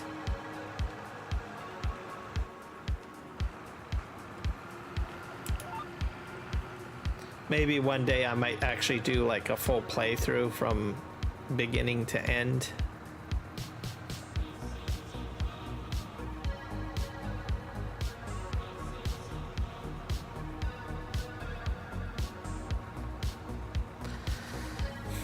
And it takes time to go through music selections and stuff. So to make it easy for me, like I think some people listen to a song all the way through. I don't do that. Because there's just so much music in a music collection, right? So what I do is I just generally like listen to the beginning of the song, and if it kind of passes, I will well, actually no, I do it the other way. I go middle of the song, play. If it sounds good, then great. And then I do the beginning of the song, and if both sound great, the middle and the beginning, then I generally download it, and I listen to maybe about 3 or 4 seconds of it. And if it doesn't capture my interest, then I just move on to the next song on the list. So I don't wanna grow old. I wish I could turn back time. Stay up all night singing songs on the terrace. but if I listen to a song all the way through, it probably would take a very long time. So generally, if something can catch my interest in that short time frame, then I know that it's probably right for my playlist, for me anyways. So Sometimes we got a bit out of control. When they found out we ran from home just so scared that we were free. When we were 17.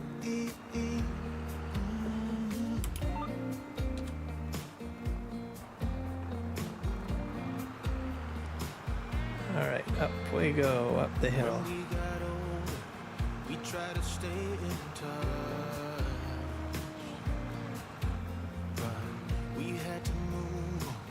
life ran away from I might paint that area in maybe and make it just a one large island. Maybe that's what I'll probably do. I don't know. running around the city acting crazy like we used to do. I installed the new course play on this map. Might have to check if there's a newer course play, but anyways, they've revamped course play with how fields are created. They added in more functionality that I think works best with pivots. So just be aware of that. I put something on my community page on YouTube to warn people about if you upgrade to the new course play, make a map backup just in case you want to reverse to an older version, because it's upgrade compatible, but you can't downgrade after you install that particular version, because it seems to edit the XML file for the game save. So just be aware of that if you use the latest version of Courseplay off of the GitHub. I used it a little bit on the Aussie No Man's map, I think last weekend. So still learning it. There's a lot of stuff in there. I'll probably be using it on this map. I'll definitely using it on this map. More island support as well, which is interesting.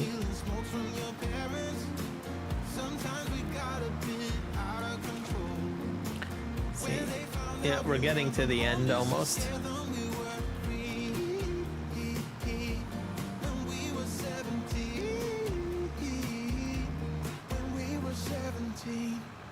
Guess I can turn my lights off, eh? Oh, there's my Canadian A. Guilty as charged.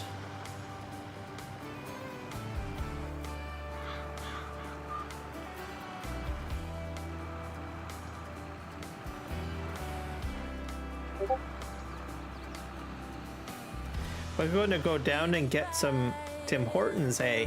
Yeah, hoser. I'm not that bad. A little bit of Canadian humor.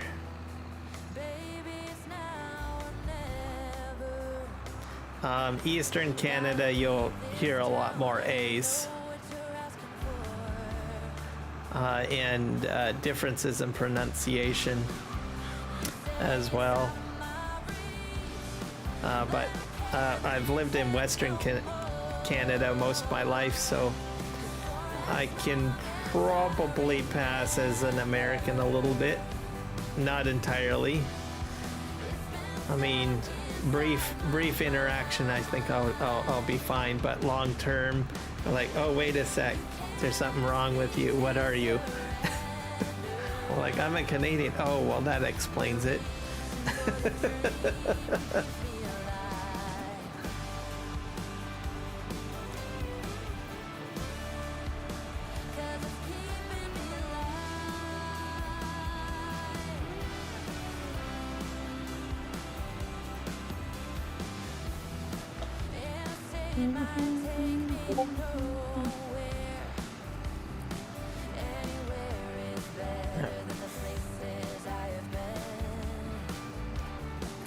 For my work, what's interesting, you know, because we have Quebec French, okay, and then there's France French, and there is definitely a difference in accent. Also how words are pronunciated, because for my work I have spoken with people that are French Canadian and also, well, Viva la France from France, right? And I can definitely detect the difference between how words are pronunciated. And the differences a bit. So, or actually not a bit, quite a bit quite a lot, I should say. Not quite a bit, quite a lot. So, because I had always wondered whether or not French Canadian was similar to France French, and there is definitely a difference in accent and pronunciation of certain things, probably too. So, quite interesting on that.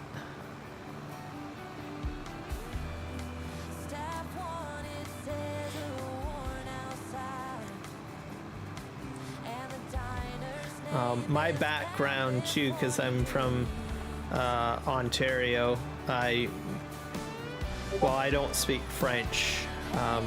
If you don't learn it, you don't speak it, right? But if things had been different and where I had lived, perhaps I would have had more of a accent. I may have spoken fluent French, or Quebec French, I should say. So my grandparents were, I think my grandfather was more Quebec French, I think. So depending on how things would have went, different possibilities, I could have been speaking differently.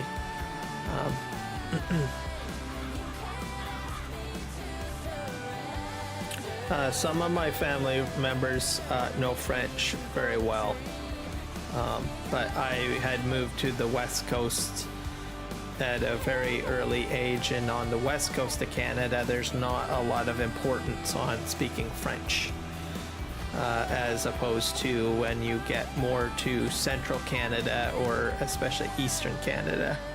So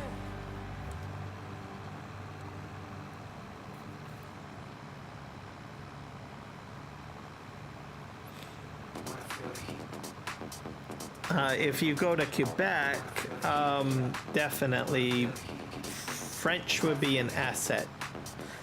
If you go there, a lot of the signs are all in French. Everything you do there needs to be in French. So that's something to be aware of, which is a good thing. It means that they're taking the time to protect their language, right? Their heritage, which can be a bit difficult to do if the rest of the country speaks a lot of English, right? But things are quite a bit changing, like cultural wise too. So we have a lot of native languages that is getting a lot of protection now too, which I think is a good thing. So if you go to a native reserve or something like that, or native land, some of the signs and everything is all going into native languages.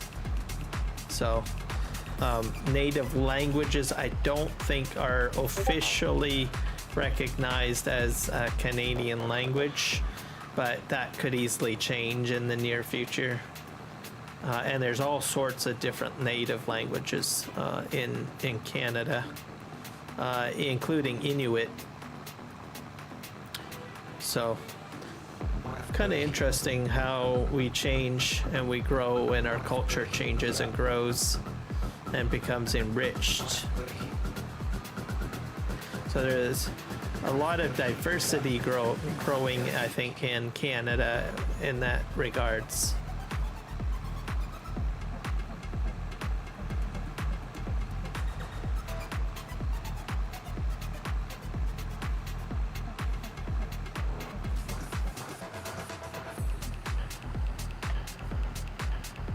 And one day there might be a First Nations party, which I think would be pretty cool.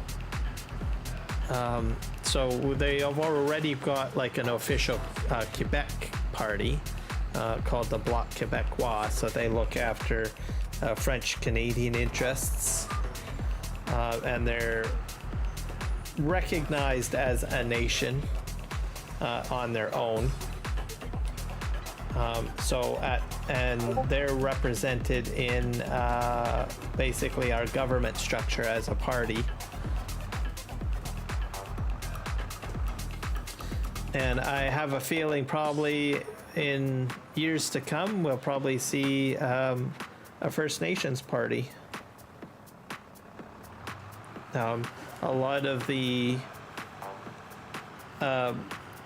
native territories are self-governed in Canada, and that movement seems to be growing or as the years passed, as treaties get signed, and there's, you know, in some ways I think even that's how some of our territories got split up too, right? Because we used to have just 2 territories. So Nunavut is the newest one, and that was split in half. Northwest Territories was split in half, I should say. In BC, there's an island called Haida Gwaii, which is where the Haida nations preside. The BC government handed all that land to them for self-governance. Who knows, maybe down the road, maybe they might become a province, right? So the land might diversify in future times, you know, maybe they'll no longer be the part of BC as a province. They might become their own native or First Nations province. I think Nunavut is like a territory. They are, I think that was probably set up as a choice for native culture. So that way there's better representation. As time goes on too, like most of Canadians live pretty close to the border. So as we grow and expand and diversify, right, and grow out, we might actually see maybe parts of provinces maybe split up or mash up a bit differently. Probably maybe not as widely spread as like the United States, where there's like 52 states or something like that. But as populations grow in different parts of Canada, it could happen. I imagine we'll probably see more of an expansion in the north, where communities will start up there. There's infrastructure projects being invested up there too by the federal government. So I have a feeling that's what's going to change in the next 10 to 20 years, where we're going to see Canadian culture change quite a bit. Where we're going to start moving more north and away from the shared border with the US and Canada, and have newer communities grow up there as, you know, infrastructure moves up there. Because there was, I think, a bill for internet projects to go up there, up north, which was passed, I think, over the summer. Or just before the summer, I should say, by our Liberal Party. So if you put the infrastructure up there, people will be more interested in moving up north, and getting away from like the large metropolitan areas and stuff like that. Which is good too, because we've only got so much land in the major city areas, so that can fix housing issues, right? Because we're a growing country, right? So we need like more farmland, we need more housing. So if you put in invest into other parts of Canada, because we got so much wilderness, right? Just strategically put, you know, more communities up north. And then if you put the infrastructure in, people will be enticed to move up north instead of living in Vancouver or Ottawa or Toronto or these other major large metropolitan areas. Just expand out.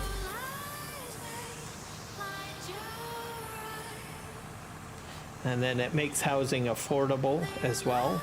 So.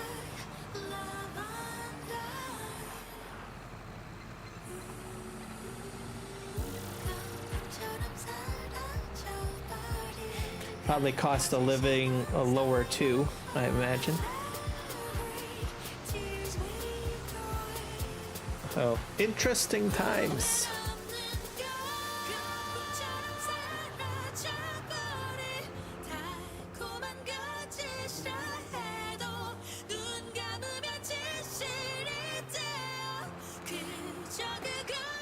And there's a lot of small countries all over the world too that grow. Like you've got like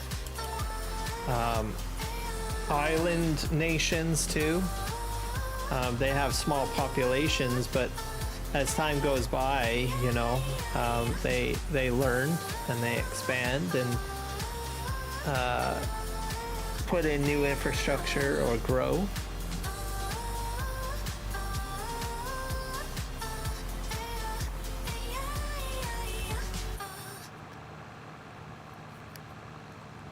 And I think that's just fantastic. So, and Canada can grow quite a bit.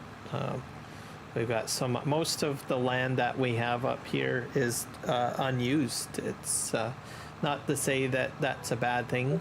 I mean, that's part of our reputation for being very green, and I think I don't know, wilderness-like.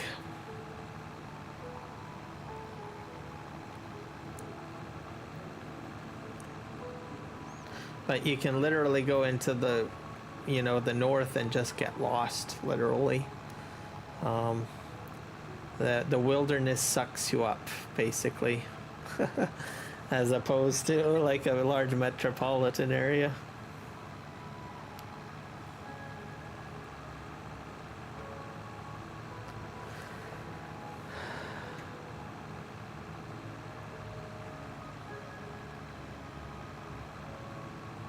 While we're doing this, let's just take a look at the shop, because that guy will keep on driving forward, I think.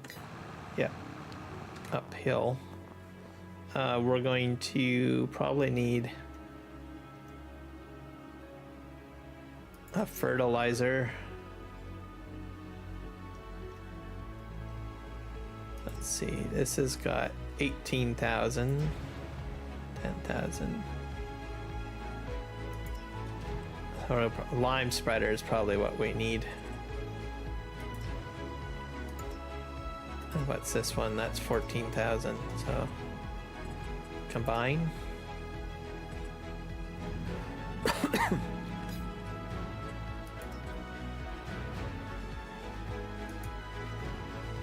Oops.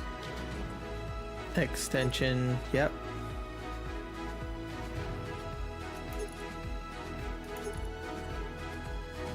We'll leave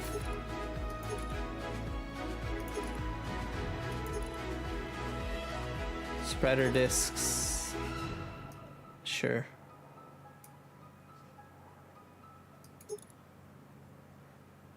I might not do spreader discs. Let's see. Yeah, we'll do spreader discs. Okay, bye.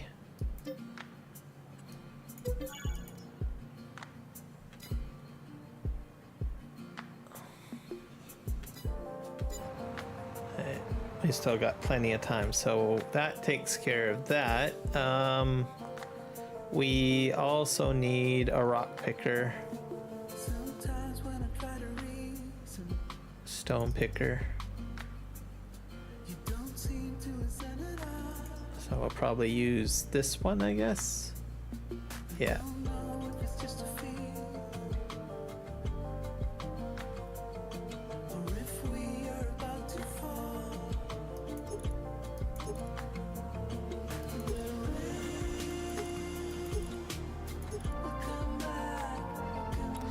Buy this. So I probably will maybe put this on there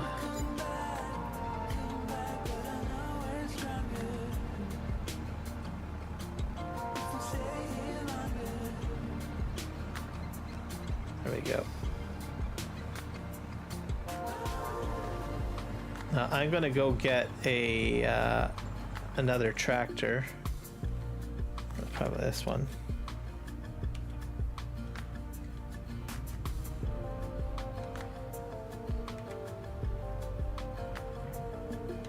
I'll just dump this onto here. I'm gonna probably get the rock picker going. See how that goes. I probably should have bought a larger rock picker. Let's just drive up this slope here and just see how our trees are growing. Not sure if they've gone up. So this is basically where I've done all the tree planting. But you can kind of see them right there. So I think they take about 2 in-game years to do. And I've nearly planted 1,000 trees up there. So we're going to drive this guy down and we'll get him probably doing rock picking, I guess.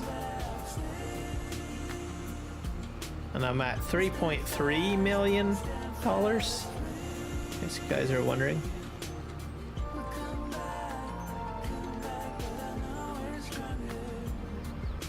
Woohoo! Let's drive down here.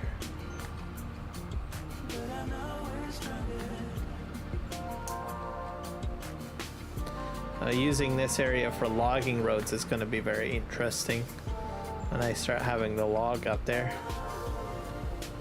My mowing equipment I'm probably going to upgrade at some point. Okay, let's just drive some of this off of here. So this big guy will be hooked up to the John Deere, in case you guys are wondering. I'm just gonna move this off of here because he's not gonna be able to operate it. It's gonna have to be the John Deere. So we'll just probably just park him here. And this guy will be operating the stone picker. And then I have a feeling he'll probably stop when he's full.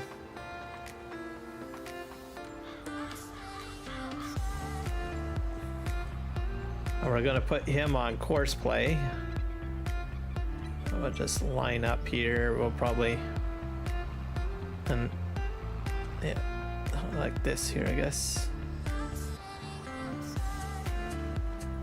I've never done this with course play. Don't think I've ever used a rock picker with course play before.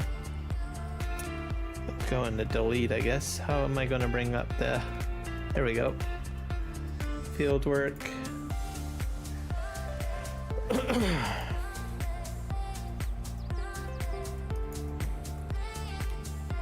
See if we can get this going. This is the new course play too, by the way. So let's see what sort of interesting field calculation we get done. I probably have to finish the plowing, right? Before I can do that? Yeah, I'm probably gonna have to do that. Because I don't think it's gonna, let's see if it'll calculate it anyways.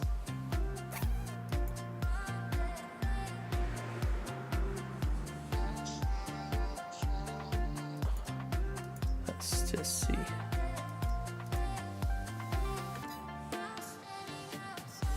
I'll create job, field work. Course play is not showing up in here. That's interesting. I wonder why not.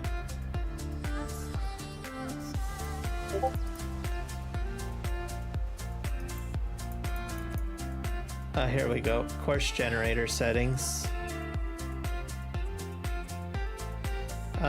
It picked up the entirety of it, so that's good. Multiple tools, number of headlands will do probably 3. Narrow field. Generate the headlands only at the start short edges of the field. Start work on center. No, we're going to do headlands first. Sharpen headlands. Activated. On non-rounded headlands, add a headland turn maneuver where the headland directions changes abruptly. Okay. Number of rounded corners will make... We'll just leave it at 1. Space generate. Let's see if this errors out.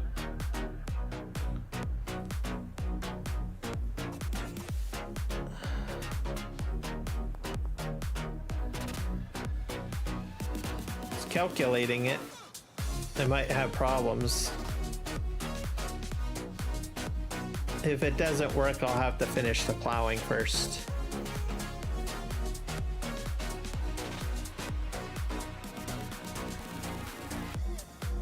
It's probably having challenges figuring out how to do it. I don't think it'll work. Island headlands, just 1. I guess I should have activated the island bypass. Bypass islands on the field or ignore them. It's activated. Oh, actually I should have probably deactivated that, maybe. It's still thinking.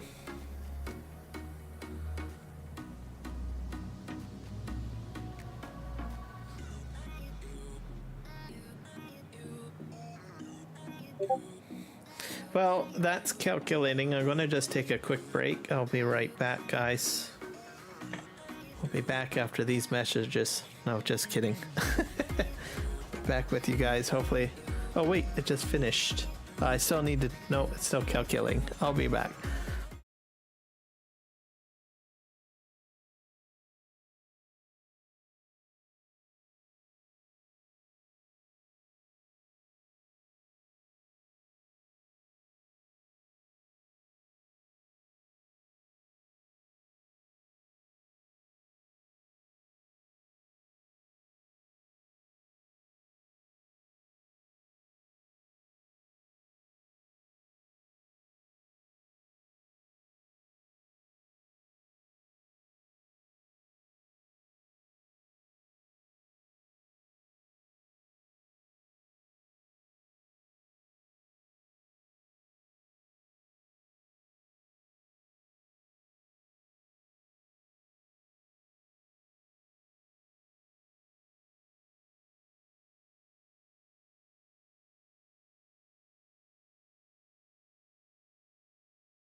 Okay, I am back. Thank you for waiting, everybody.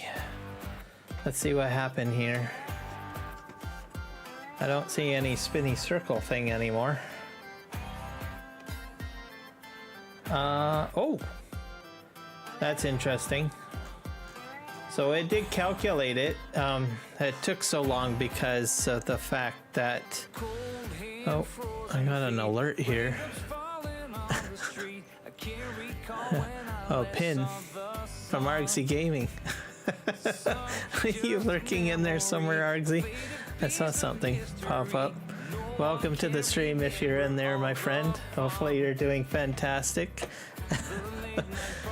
I got like this little white bar at the top of the chats.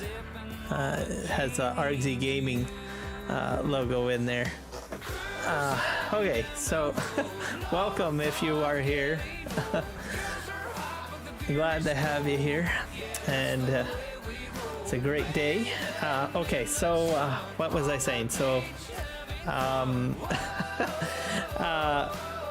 it took so long to calculate because it's a smaller implement, which is normal. I totally had forgotten about that. Let's zoom in here. Can I zoom in anymore? So it looks like it does some turning in here and overlapping and stuff. That's probably maybe part of the new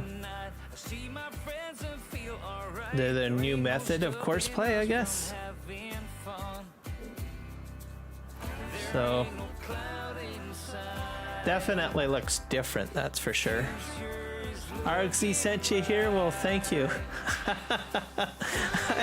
I had a feeling Argsy was somewhere in there. Welcome aboard, everybody, to my stream. Wow. Amy, thank you. Argsy, of course. Tam S, hey. Just finished up my stream, so sent everyone over your way. Oh, thank you so much. I appreciate it. How did the stream go? Did it go well, guys? Did you enjoy it? I'm glad to have you guys here. I'm on the Fraser Valley map, by the way, so I'm trying to do some field work here. I just calculated course by course, so I'm just looking at it because I'm playing with the new course play. It looks fine to me. I'm surprised that I wasn't sure if it was going to calculate this in because I haven't plowed that. So that looks good to me. So I might as well just hit start and we'll get him going. And we'll go back to plowing. This works to my advantage because I hadn't finished plowing the middle.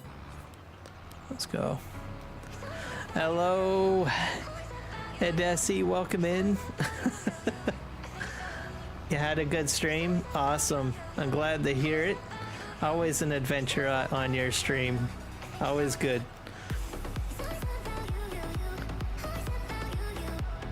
Getting the verticals running as well, which is good, which is cool. Yes, I noticed you started doing the verticals again and figuring something out with that.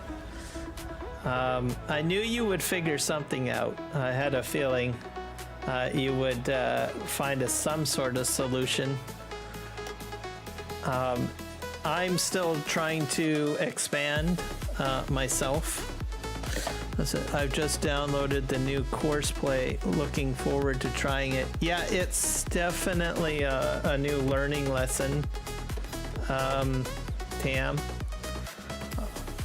I'm still kind of like scratching my head on some of it a little bit, but I tried to play with it a wee bit here and there. It seems to be very pivot related or turning related. So we go in here. Let me go into, yeah, I'll go in this way. This is probably it. Create job. Fieldwork. Actually, there we go. CP fieldwork. Open course generator. So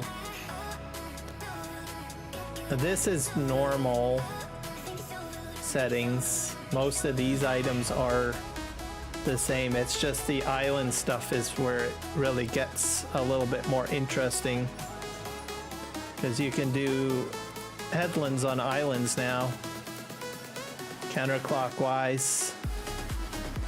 So if you're into doing pivots, this is probably what I would probably do some testing on, I guess. And then if you got any large islands on your fields, so you don't necessarily have to like remove your islands anymore. I mean, Courseplay always had an option to go around them, but this adds more functionality to work in those areas. So, and I think it's just great that they're continuing to grow and expand this this mod. Yes, that's right. I keep on forgetting that. Guys, hit the like button. I am so horrible at mentioning that. Hit like on the videos, and subscribe if you wish to stick around. We'll be glad to have you over here. I'm also experimenting with Kick, just to let you guys know. I do have a Kick channel. It's not super big or anything like that, because I'm trying to sort that out. So I am on Kick as well. Actually, I'm live streaming on Kick. But I'm a bit of a streaming nerd, as the saying goes. So with me, I'm always trying to try new things out. Like you guys have just recently seen vertical live streaming going on. I started playing with that earlier on when it first came out. I'm now moving into multi-streaming and fully understanding the fundamentals of how to do that, and taking like pieces here and pieces there and trying to make it all come together. I think probably down the road, I'm not sure what the timetable will be, but hopefully I will be able to live stream vertically and horizontally on YouTube, and then live stream on Kick and on Twitch all at the same time. So I have a rough brain fuzziness thought on how I'm going to all make it happen. But I have to take it step by step, because there's different rules and different processes. Like I know how I'm going to mechanically do it, but I need to make sure that I comply with the rules at the same time.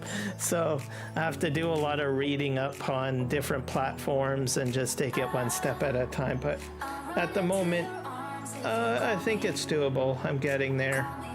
And then once I got all the bells and whistles working, I probably will vocalize how I did it and how it's all possible on my live streams and stuff like that. So like I said, I just geek out on all this stuff. So and it just makes it fun for me at the end of the day. Okay, let's get back to plowing here, and that's probably what you guys are really here to see at the end of the day. I'm gonna go grab some food, but we'll be lurking for sure. Yep, you deserve it, man. Grab a bite, grab a drink, kick back, relax. You're a hard-working streamer. You deserve it. I'm going to talk a bit about the map. As you know, Argsy Gaming has done a phenomenal video on this map. I think last month, I think. And this is, I actually live in this area. It's in British Columbia, Canada. I probably live maybe, I'm gonna say maybe about 10 to 15 kilometers from this actual area that I'm actually plowing in. It's a phenomenal map. You guys should check it out. It's by Hilly Farms. Download it. It's a 4X map. It's in a real area. For the most part, everything is legit of how he has designed the map. I can speak for it that way. Obviously, you know, certain assets may look a little different. With map development, you got to work with the assets that you have or build your own assets, right? But for the most part, he has put barns in proper locations and tried to use barns that will match up with the actual barns that are in the area. There is a shop area in there. What was I going to say? That where you buy your equipment from, that location is actually a Lely Robotics facility. So we do actually have a Lely Robotics facility in this area as well, which I thought was an awesome touch that he had added on to this map. The racetrack on the map as well is true. They do have a raceway. It's been there since I was like in high school. I'm 41 years of age, so that's what, probably 20 years ago. And still today they still have a race course down there. Basically, teenagers and young adults can take their cars, and adults I guess too, can take their car down there, whatever their hobby car is, and just spin it around the track down there. So that's all real. The cement factory industry that he's got on the map is fairly accurate. I don't think they have a specific cement complex there, but there is a aggregate mine in there, meaning that they cut away the rock off of the mountainside and they sell the aggregate and the material locally to, you know, local construction companies and other industries to make different products or use it for building roads and whatnot. T-Man Gaming, welcome in.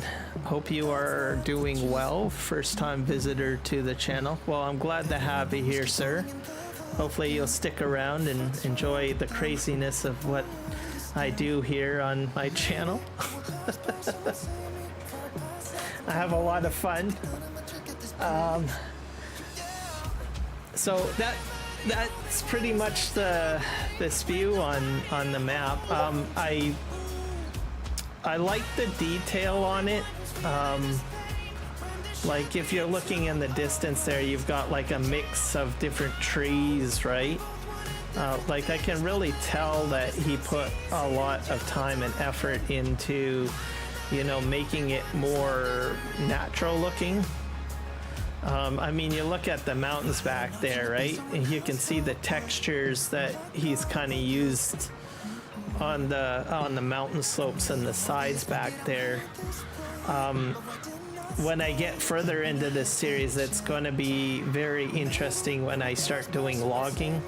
I like to do a lot of farm sim logging, so if you watch my PV Canyon Crossing live streams there, you'll notice I do a lot of logging. The logging practices I used on PV Canyon Crossing is fairly easy, but I honestly think I'm going to have to use different methods and new strategies to like go up into the mountainside and try to take those trees down and do it in an interesting way. So even right now I'm like looking at these mountains and like, well, how am I going to get those trees down? How am I going to do it all? Probably going to be a lot of yarders up there, I think.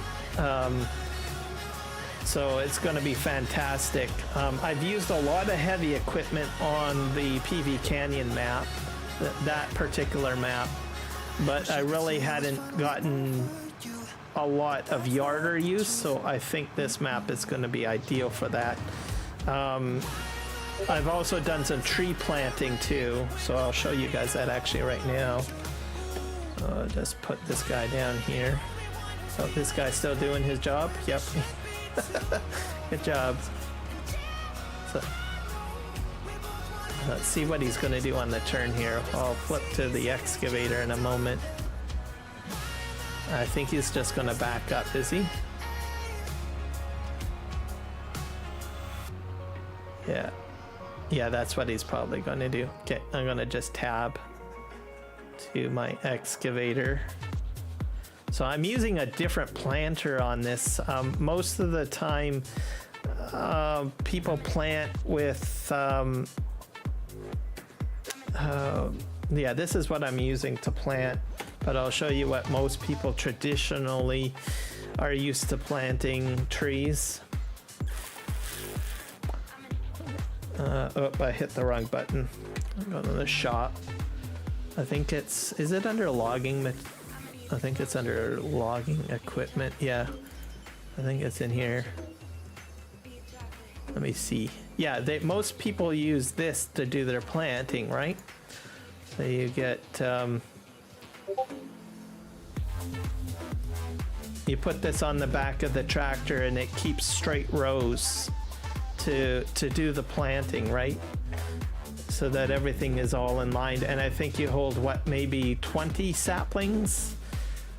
My mind is a little rusty, and it's about 1 meter wide.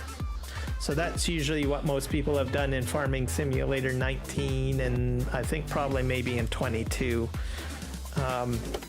So I thought, well, I'm going to challenge myself. I'm going to try to figure out a methodology of doing it with this. So this thing like holds about 200, I think it's about 240 saplings, and loads it up into here. And then you plant pretty much. So I'm going to demonstrate because I think, let's see. So I've got a GPS set up here. So I would highly recommend setting up your GPS. I use a vehicle control add-on. You probably have seen,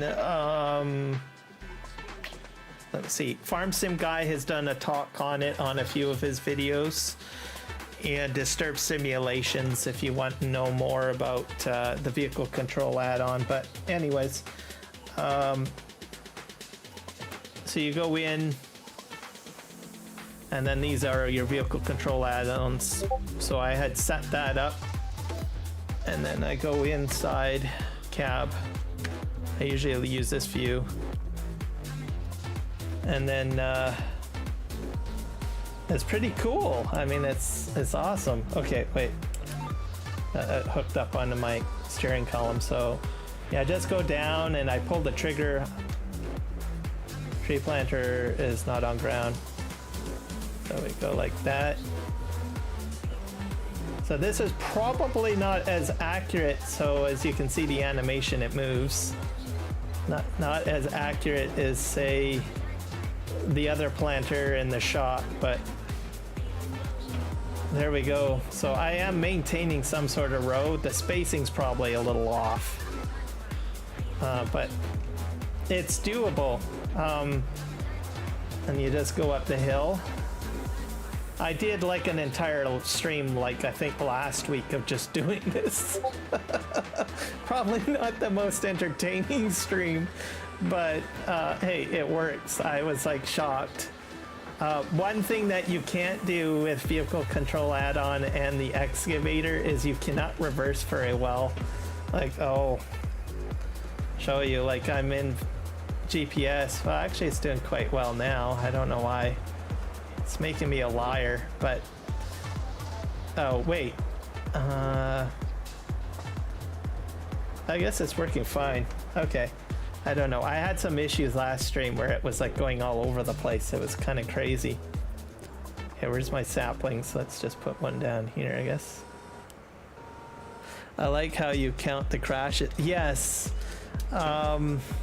So I have another fellow streamer, the Sim Guy. He has a channel, and he is also a moderator on my channel, and he's been in the community. Argsy knows who he is, and a few others as well. And he would always point out the fact that I would be always crashing my equipment. So he would make a comment in the chat saying, "Oh, you crazy Canadian! What are you going to crash up today?" So I kind of thought, well, you know what? Maybe I should take count of my crashes. And if you check out some of my short videos, I've got some really crazy stuff in the short videos that I've posted. Where I don't know how the heck I got transport trucks up in the tree and stuff. So I just kind of flowed with it.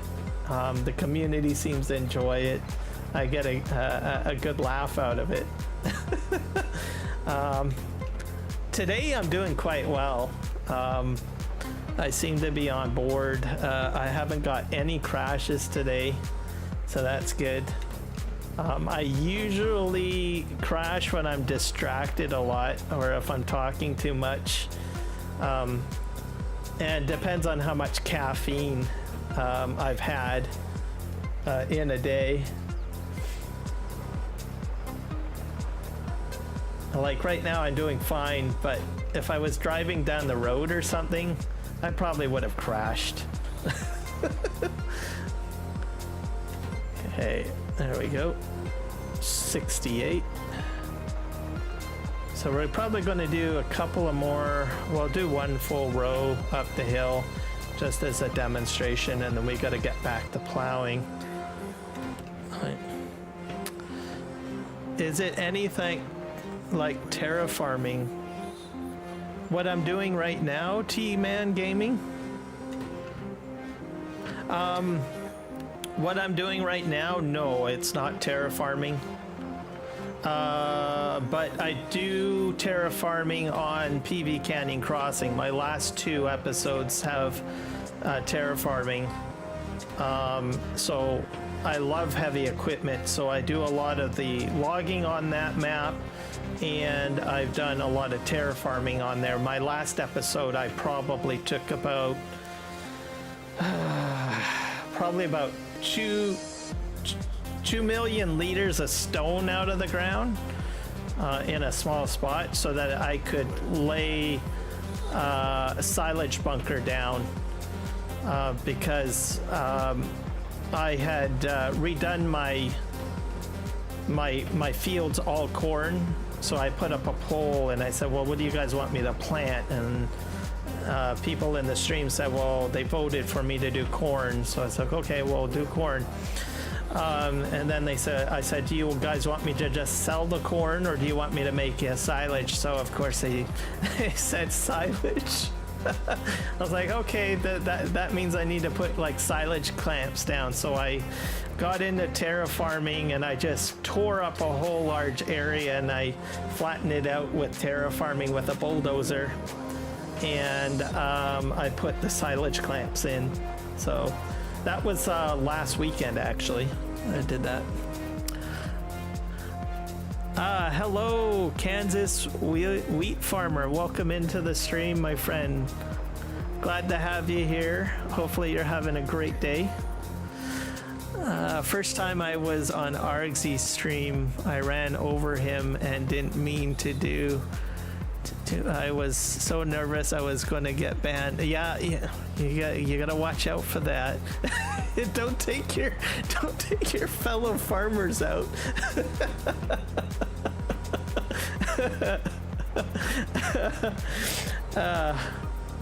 If you run over me, it's fine. Most likely what's going to happen with me, T-Man, I'm going to run over you first before you run over me.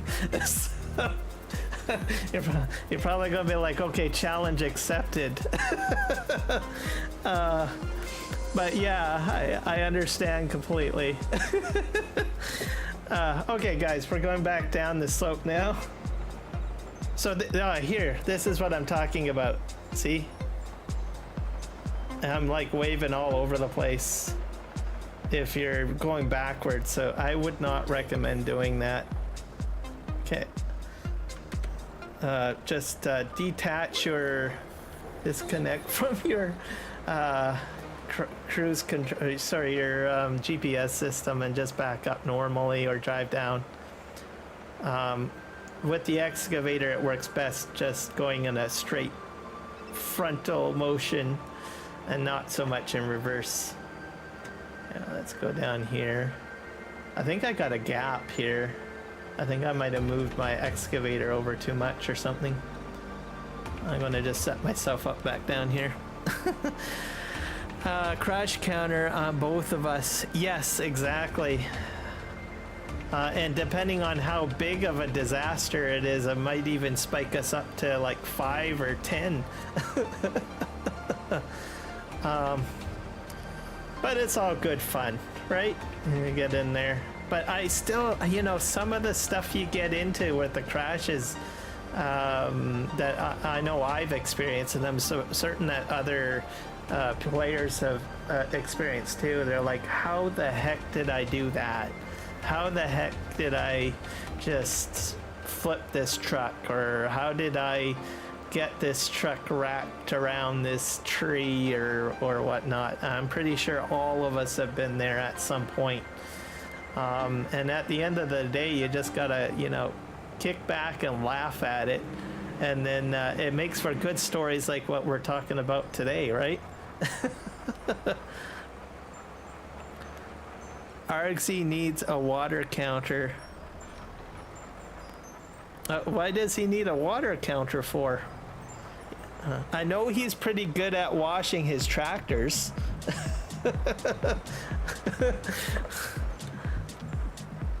I'm just now learning terraforming, and it's challenging and a bear to learn for me. A bit to learn. Yes, it does take a bit. One thing that I will say, remember, if you're using a new piece of equipment, always remember to review your settings, because each piece of equipment you go into, it's probably going to react a little differently. So when you get into a new piece of equipment, so a bulldozer or an excavator or a front-end loader, just take the time to review those settings that you've set up, to make sure that they're set up correctly. And then if you have to change the keybinds to something that is more comfortable for you, so that you remember the buttons, because as you know, once you get like about 5 or 6 mods installed on that do different things, you're kind of like, oh great, which button did I set that as? So just make sure you adjust your keybinds accordingly, and it'll make things a lot easier, especially if you've got like simulator equipment. Like with me, I've got a Logitech steering wheel, I've got 2 Thrustmaster joysticks, and then I've got one of the Logitech Farm Sim SciTech side panels set up. And then you just program the buttons to suit your needs, and then it makes it easier. And the one thing that when I first got into simulator equipment, like when I first started in 19, I was just mouse and keyboard guy. That was it. And then I thought, oh, it's going to be so difficult if I have to set up a Thrustmaster, this and all of that, and it's going to be, I'm going to get like fully frustrated. But then I started noticing that Giants has got it really set up quite nicely to allow you to throw in so many different devices.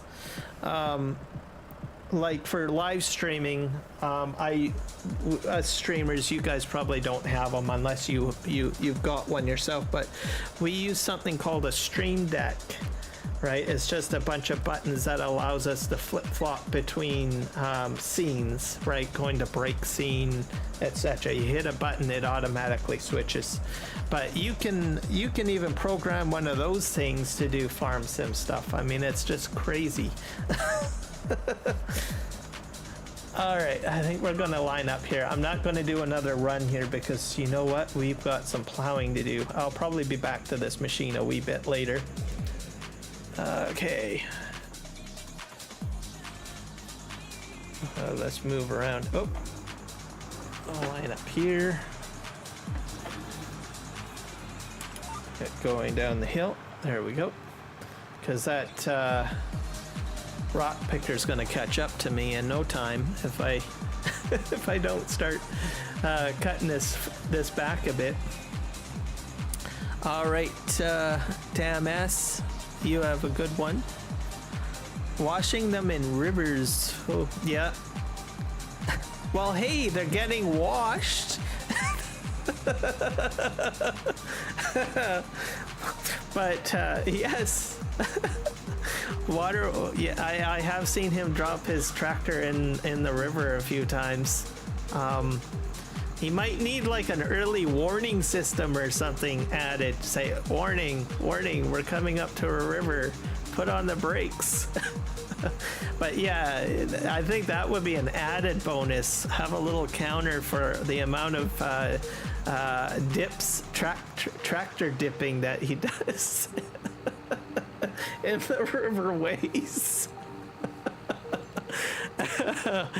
Oh my god. Yep, T-Man Gaming for sure. Always happy to help. Yep. Pen and paper it, save it. The beauty with terraforming though is that I think, you know, you go with the in-game process of having to landscape, and we've all been there. Like, we've got it fixated in our minds. Okay, well, if we use the in-game painting tools and the landscaping tool, that's gonna if I make a mistake, that's gonna cost me a lot of money. I remembered, like, I think with working with Mark Thor, you know, whenever he went into doing a landscaping project for one of the maps on Argsy Gaming's communities there, he would have to dump in a lot of money right away before going into the actual process of landscaping, so that he can, you know, do some corrections and stuff like that. I mean, we've all done that. I think everyone has said, okay, well, I got a landscaping project, I'm gonna need a lot of money, so they'll just, you know, you cheat in about 10 million and you go to town. But with terraforming, you don't have to do that. You just, there's very little cost when it comes to terraforming. So if you make a mistake, it's not going to cost you. So I just say, I think it's probably a mistake-friendly add-on or mod, I should say. So, you know, go in there, make mistakes. And if you're really, like, if you're on a game save, create a test save. I do a lot of test maps, so myself, like, I'll have a game save where I just do all sorts of crazy stuff on it. Like, I'll just test everything, and then it doesn't matter, right? That way it doesn't affect my game save, and then I can kind of figure things out. And it's all a learning process, and making those mistakes is how you learn. And I think if you just create a test map, I love making test maps. I think I've done some test streams too on maps. Test streams where I'm testing out different mechanics. I'll just cheat in a bunch of money, say, guys, we're not doing like our legit gameplay session, we're doing a test stream. And I'll just live stream my testing, and I'll create a map and I'll dump a whole whack of money in it just to try to figure out the mechanics. And you know, that's an option too, especially terraforming. You know, just create a fun map, no man's land maybe, and just go in there and just play around and experiment. That way it doesn't ruin your game save.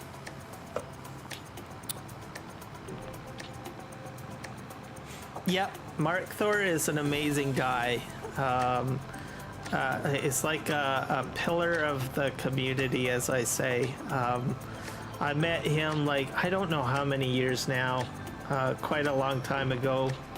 I was doing multiplayer sessions on Argsy Gaming servers, and that's how I all got into meeting the whole crew and everything like that. Phenomenal guy, you know, very compassionate person. I just love the guy. There's nothing you can't love about him.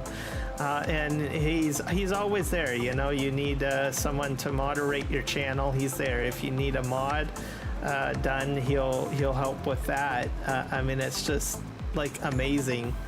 And I'm just pleased that I've had the time to meet him and play with him and grow through Farming Simulator. He's taught me a lot. That's you know, Argsy Gaming, I joined his crew, and from Argsy Gaming and from Mark Thor and a few others in the background, Legion, that's probably a name not thrown around very much, but he is still around. I know he's there somewhere.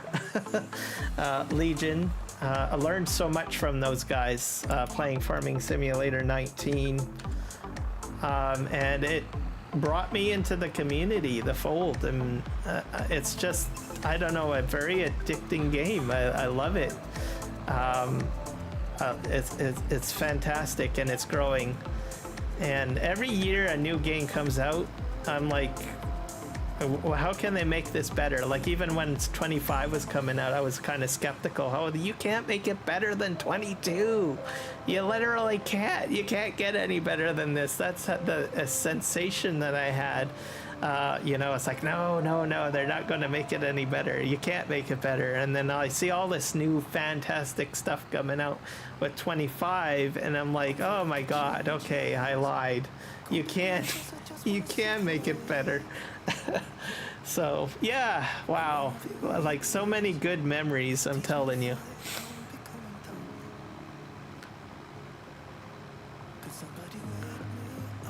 The doctor, let's see here.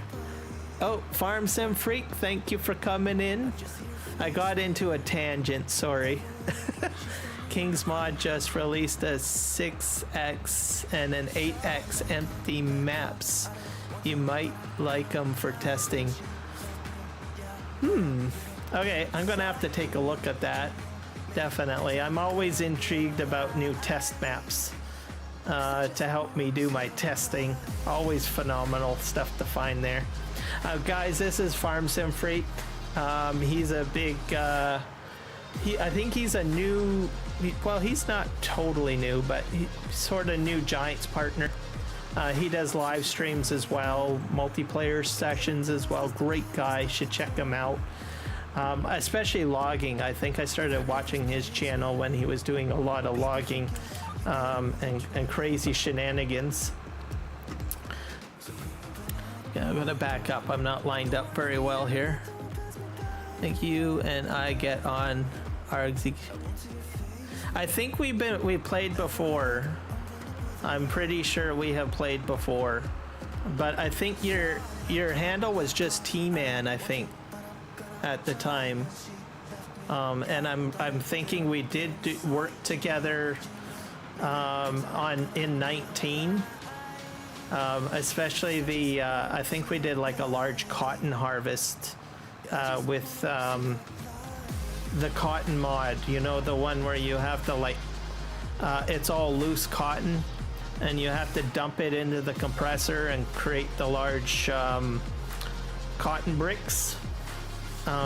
My memory serves that you were there at that time. That was a crazy stream. We had so many people running up and down trying to get cotton picked up and put it into the compressor. It was crazy. I felt bad for the poor trees, because there's tractor ruts literally overlapping where because with the cotton harvest, right, usually there's a sticks that stick up, right? We'd completely demolished those little trees when we were doing that live stream. And you could see the large ruts going up and down where we were all doing our tractor work and stuff. That was probably one of the most memorable live streams that I remember back in the day off on 19.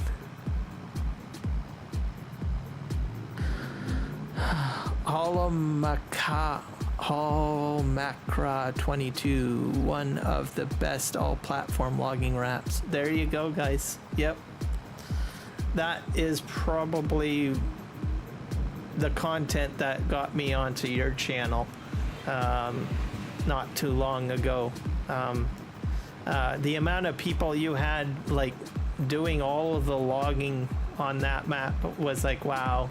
Because at that time, like I was doing my had just started my PV Canyon Crossing series, and I was like trying to look for inspiration on how I could learn the Platinum DLC equipment and set up some sort of logging strategy for myself with base equipment and maybe some mods. So that's why I jumped in and started watching your content. It's like, okay, well, you got a whole crew of people doing logging and some pretty interesting, crazy stuff. And that's what got me over to your channel in the first place. Because that's what I do. If I'm going to try something new in Farm Sim, I'll usually check out another content creator and see what they've done. And then just try to figure things out, because that's the whole point of YouTube, right? Watch content, and that if you can't figure it out yourself, you just watch someone else do it, right? So that's what I did. I was trying to learn different strategies about how to go about logging. And I thought, well, there's about how many people doing logging on your live stream? Is like one of them is going to have something that's going to pique my interest of what I might want to try. I think with logging, I get really passionate about setting up like landing zones and stuff like that. So like most of my PV Canyon landing zones for the logging is all set up differently. I've probably on edition number 4 or 5 now. But when I start on this map, I'm going to have to rethink how I do the logging on here, like, because I'm going to be incorporating yarders and different equipment and stuff like that. I'm just exceptionally passionate about the Platinum DLC equipment, the logging equipment. And 25, you know, I really hope that they keep on adding more heavy equipment into the game, because like I said, I invested a lot into getting like a steering column, thrustmasters, and once I got into doing the controllers and everything like that, I was like, well, I just don't want to let it go. I don't want to. I want to use this to my full potential. So I'm extremely addicted to using control sticks, steering columns, all of that. So it was a huge game changer for me, considering I came from like a mouse and keyboard WSD key approach, but watching everyone else having that much fun, and I thought, I don't know if I'm going to enjoy it. But I'm completely sold on it. So everyone should, at least if you can, try it at least once. Once you go forward with it, yeah, I just don't think I could ever go back. I couldn't ask for any more. I could keep on asking for more equipment. I think the one thing that I'm interested in, I think Farm Sim guy, the 2B sensor thing, that's where you put it above your monitor, and it, when you're in cab, if you look left or right in real life, it'll do this. I think that'll probably be my next edition if I ever do like another simulator upgrade to my system here. But unfortunately right now I'm out of USB ports, so but I think probably maybe down the road I might consider getting one of those, because that's a huge game-changing piece of equipment right there too. Just the fact that you just turn your head and to the left in real life, and then you pan her to the left, and then you pan her to the right as you turn your head. I think that's phenomenal. I don't think many people talk about it still, but I wanted to just bring that up because I think that would be my next upgrade to my system or my setup. I just haven't gotten around to getting one, and I think honestly I'm out of USB ports. Maybe when I upgrade my computer or buy a new computer or something, maybe I might get one of those. I'll get a tower that can hold a lot more USB cards in it. So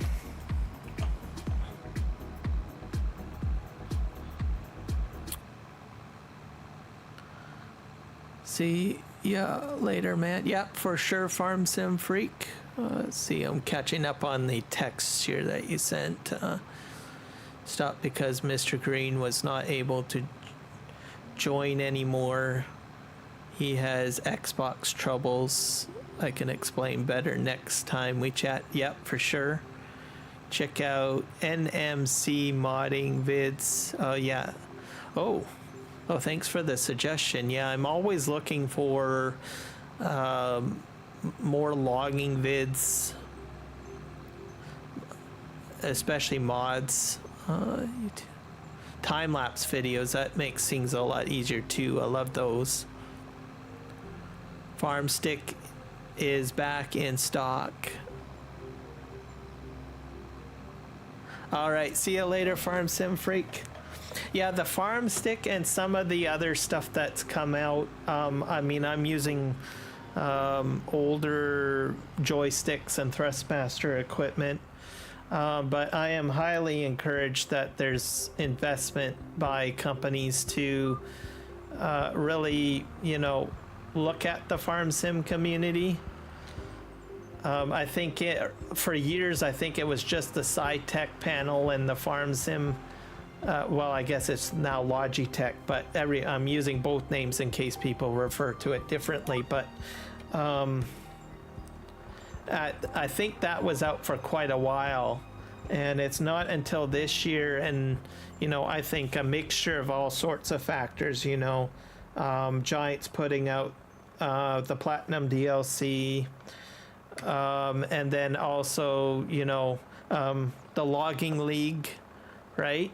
I think that created some new partnerships. And I think it really creates a market at that point, a creator community going out of their way to, do content that is related to logging. I think has helped bring about more simulator hardware. And there's a lot of growth that can happen. And I hope more companies sign on. Oh, I think my rock picker stopped over there. I'll go fix them up in a moment, I think, once I get this finished here. But I think that's what really triggered the growth with it, right?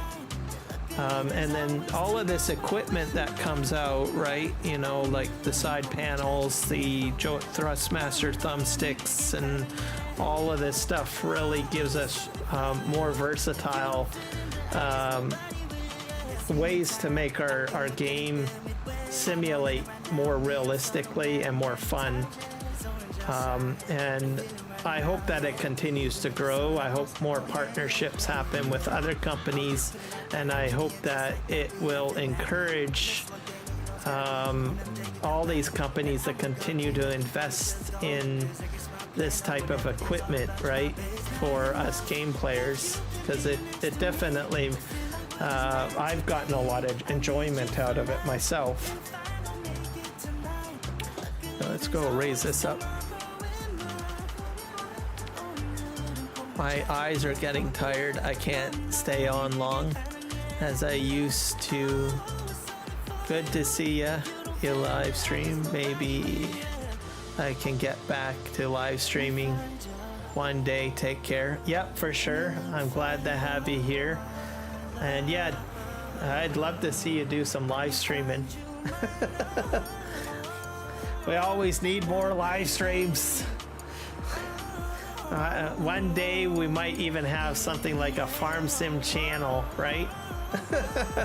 It's Farm Sim TV with T-Man Gaming, Kiram Gaming, Argsy Gaming, Farm Sim Guy, and the list goes on like crazy. Okay. Yeah, have a good one, T-Man. Okay, we're gonna go up this hill. But yeah, hopefully that gives you guys kind of an idea of who I am. I'm a huge nerd, I guess, in a way. Very passionate about stuff. I like learning new things too. So that's something that you'll have to be, you know, get used to when you're watching my channel. I'm always trying new things and learning new stuff. I can't stay still on stuff, basically. I'm always like trying to figure something out, whether it's horseplay or I don't know, new ways of live streaming or anything like that.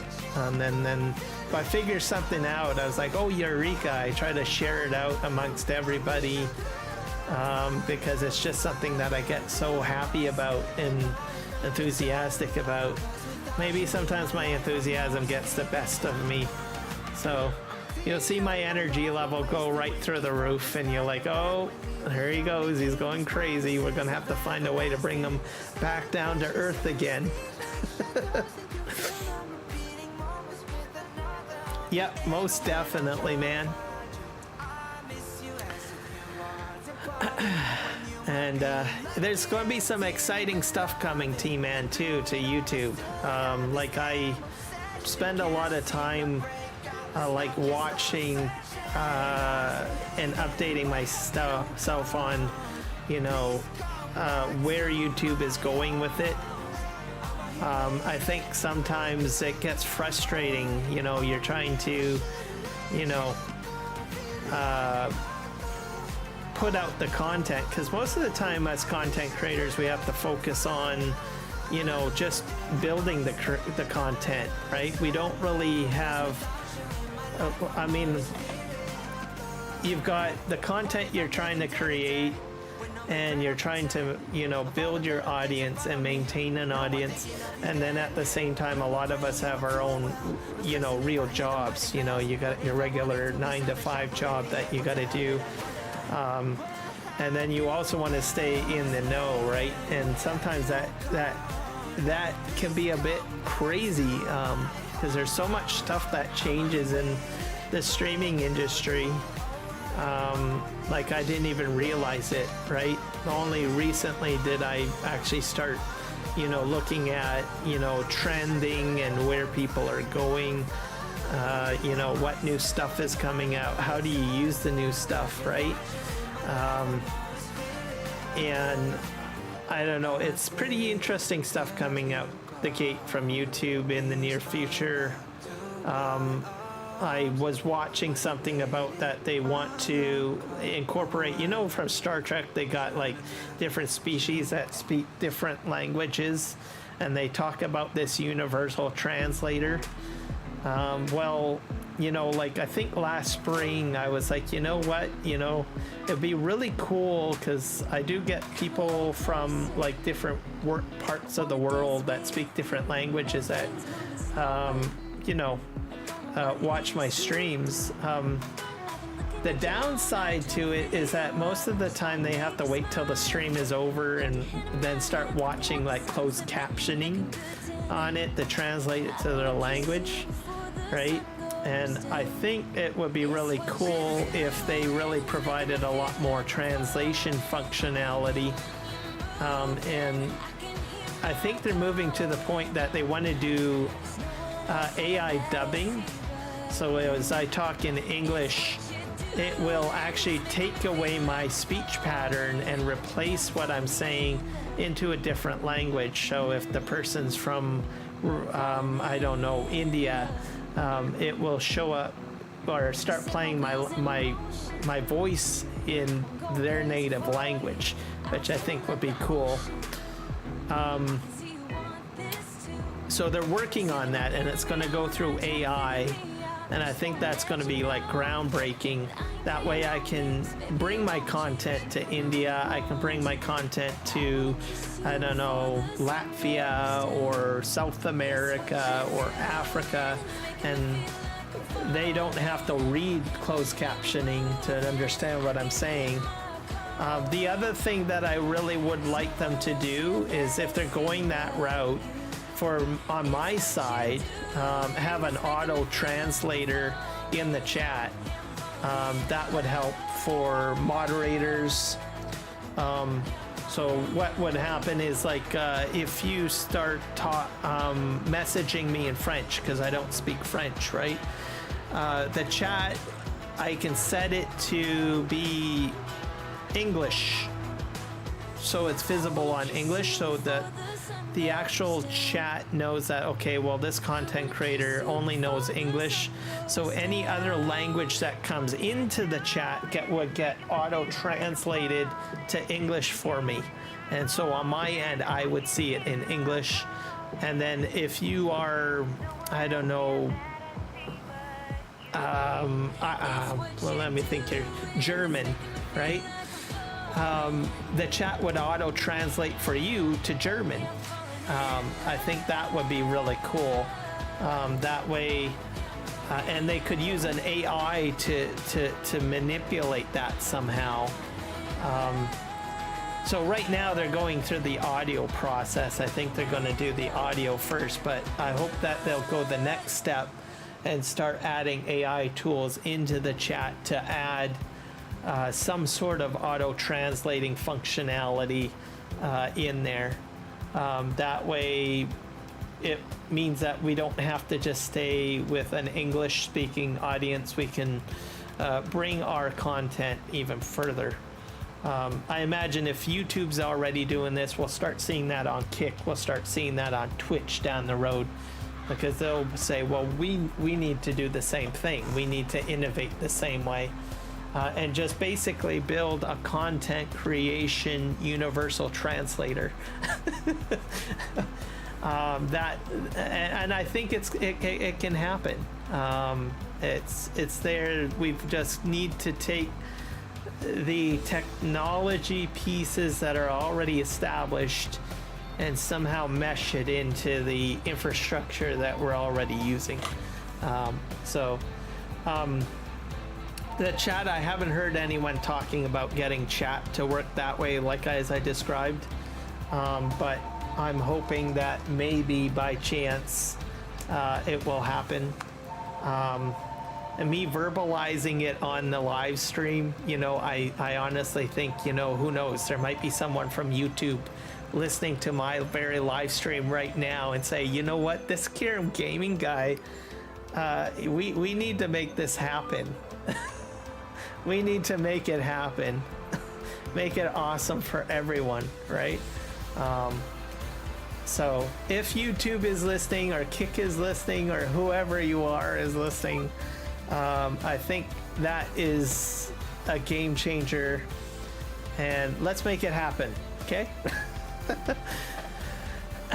But anyways, yeah, so I get very passionate about growing communities in that way, seeing new tools brought to content creators in that fashion, where we can expand what we are doing in the long run. And I think it's doable. I think it's going to happen as long as people talk about it and people are enthusiastic about it. We have a very bright future, I think, ahead of us. And same with the games too, you know, like with Farming Simulator as a whole. A lot of the discussions we have, you know, like in chats and stuff like that, I'm pretty sure Giants is constantly watching. They're a very warm and receptive company, which I think is awesome. Give me a sec, guys. I need to take a bit of a break. I'll be right back.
All right, I am back.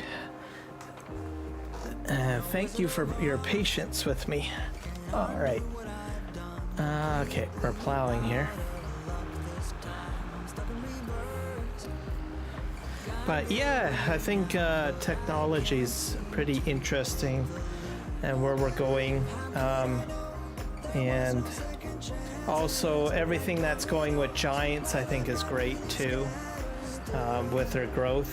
They had a lot of success I think with Farm Sim 22. I still remember that they had received a Steam reward.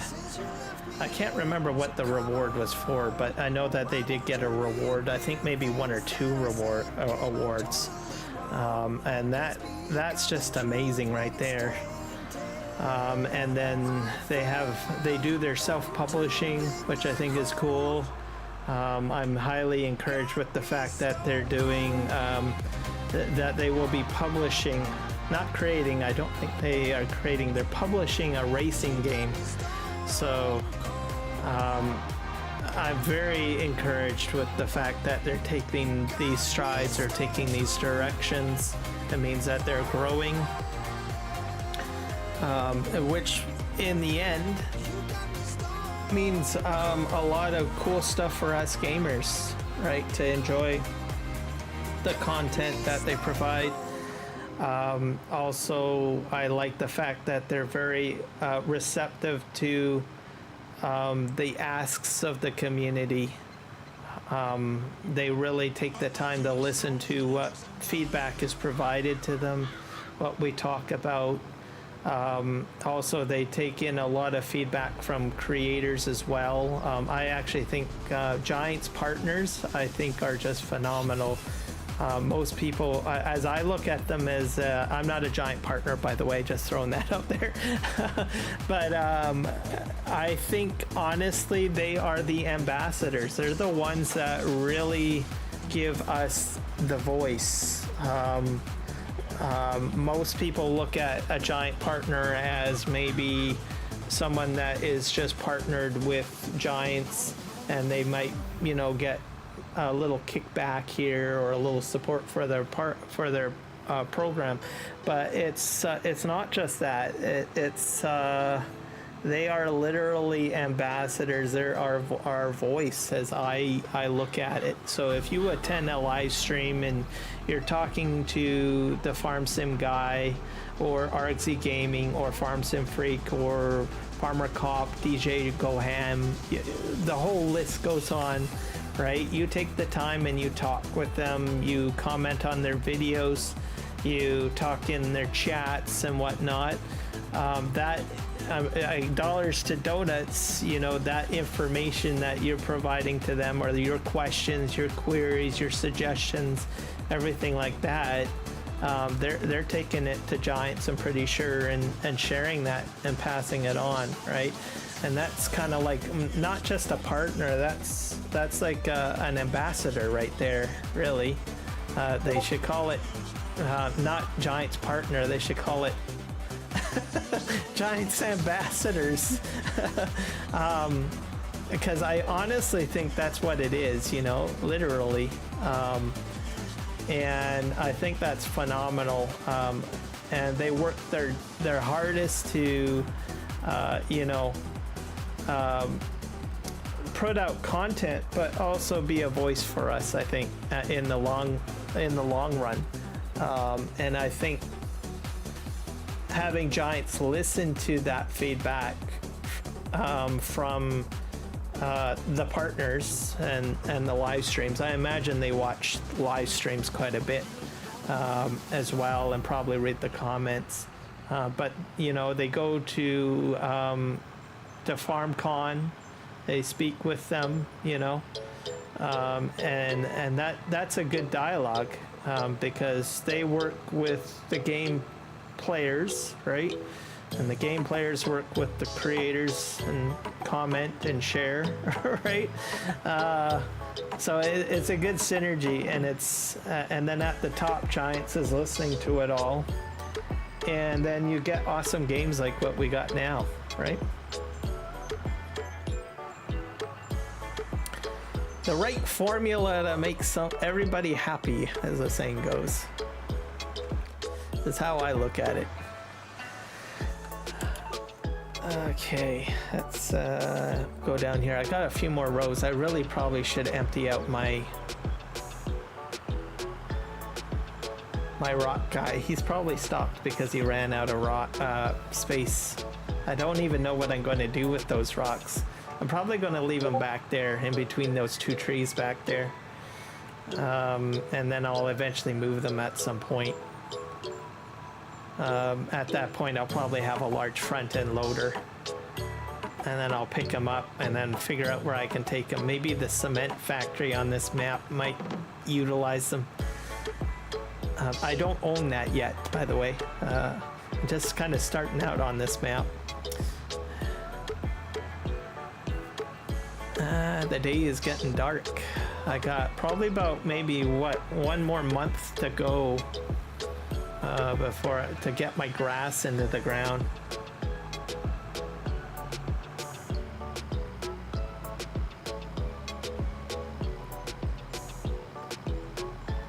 So you know what? I'm gonna stop here. I'm gonna get him fixed up. We're gonna go ahead and dump him out, I guess.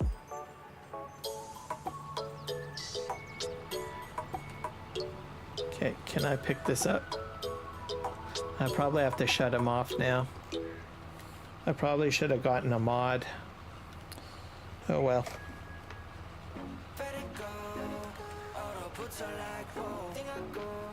Okay, we're gonna put this on nearest waypoint, and then we'll turn that off, and then we'll go dump these. Yeah, he's full, 2,000 liters. That's crazy. Okay, I'm gonna go up here. So guys, hopefully if you're watching this, I'm trying to get to 500 subs. I'm not sure if I'm at it yet, but I'm climbing up there. So if you do like the content and want to help me out, be sure to hit the sub button, hit the like button, all of that jazz. I'm so close. I think this morning, I'm not sure what I'm at right now, but I was at about 475, I think. So I'm like, what? Get climbing up to 500. Kind of intrigued if I get 500 because I can raid other people. That's so cool. I sort of wish I could get it right away. I'd be just crazed about it. Like, hello guys, I'm coming in with a raid. Here you go. That'd be crazy. Yeah, we're gonna see if I can dump the ground here. Can I dump the ground? Oh, there we go. Shift and I. I'm gonna make a mess over here, guys. Yeah. All right, let's see how well this guy goes now. I'm probably gonna have to watch this guy. I really should have gotten a mod. Oh well.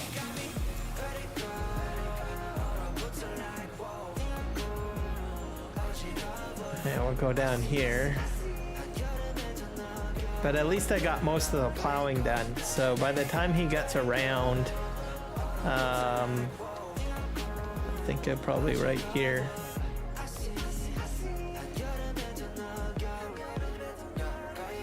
We're gonna go start. I don't know what that refresh button's for. I'm gonna have to test that out because that's new on the interface. I don't want to hit refresh yet because I'm kind of afraid that it might ruin something. I'm gonna have to look that up. Maybe it like refreshes the course or something. I don't know. Anyways, we're back over here. I'm ranting again. Let's go here. I'll go down here. Oh. I do have a faster tractor than this, by the way, so, but I just had a bit of a nostalgia moment this morning because I usually use so much large equipment. I don't go back down to the classics, you know, like the starting equipment very often. Like, as you can see, I could have easily have gone ahead and bought like some big massive equipment. But I said to myself, no, hold on, we're gonna enjoy ourselves here and try some of the old school stuff. I do have a John Deere, a faster John Deere. We'll be switching to that when we have to do the liming on this field, because this guy's not going to be able to pull all that weight, right? Not up and down this field. He's going to struggle. He's having a hard time as it is trying to plow uphill.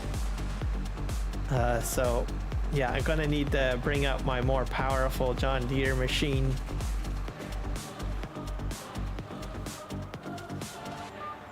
Yeah, I think I'm probably going to have to go up and down on this side.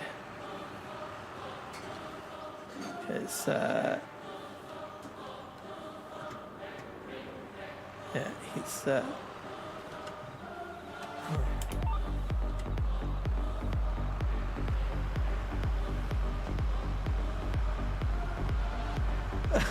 this was a bad mistake. That's definitely a crash right there. Okay, I gotta stop him. He's going, yeah, that's a crash. I should have seen that coming. Okay, we're gonna put him on hold. I did not expect him to do this. Come on. Okay, let's do that. Perfect. Just oh my god. Okay, we're gonna back up here. Just at least until I got a couple of passes done. I don't want to go over what he's already done. I thought he would have started on the other side, but oh well. I thought he had maybe one more headland too as well. So we're gonna go uphill here.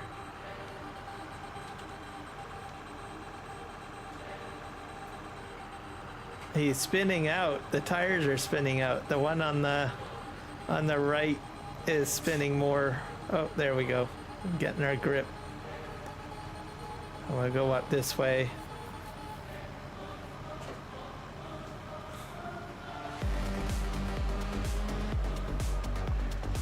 And then we'll get him going again.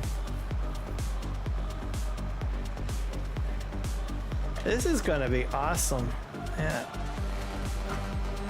Just amazed. Now the mountains are showing up.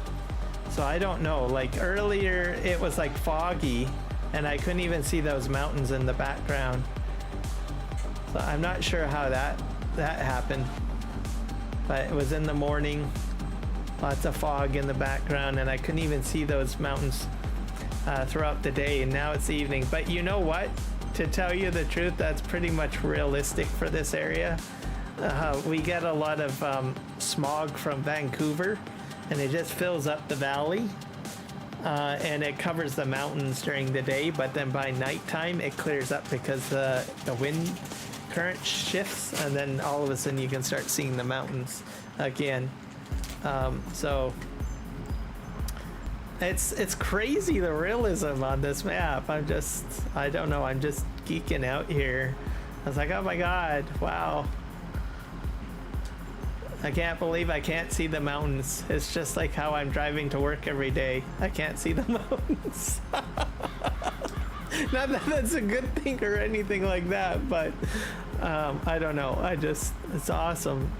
And I don't know, it's like, look at this hill. It's like crazy. You know, the steepness, right? The gradient. I mean, it's like, wow. Wow. That's all I can say. I don't know what to say. It's like, it's crazy. Yeah. So yeah, Hilly Farms, man, dude, if you're watching, you did a tremendous job. That's all I can say on this map. It's like, wow. And it makes sense too, because I found out he was working on this, like he's been working hard on this. He worked hard on this map. Like he was, I think at least it almost feels like most of the Farm Sim 22 life cycle. Like I think slightly after Chilliwack map came out, he started working on it. So I want to almost say it's been about 2 years he's been working on it. And I will admit there was times where it's like, oh man, dude, you're gonna miss the life cycle of Farm Sim 22. Just get it out. All right, but I completely understand now exactly the amount of time he's put into it. And I've read some of his comments and stuff like that about how he's kept the community updated on the building of this map. And you know, he works a full-time job, but he's like, I'm working every little inch of extra time to build this full-time, right? And I was like, well, right on. But I was chomping at the bit as I almost wanted to start saying, oh, it's good enough, just put it out, it's good enough. Even though I hadn't even got an idea, like I was just basing it on the screenshots he was sharing at the time. That's what was going through my head. Oh, just put it out, put it out. It's all good, it's fine. But now I understand. I appreciate it a lot more, I think, because he's put in so much time into it. It's just crazy. Okay, let's square this up a bit. Turn the lights back on.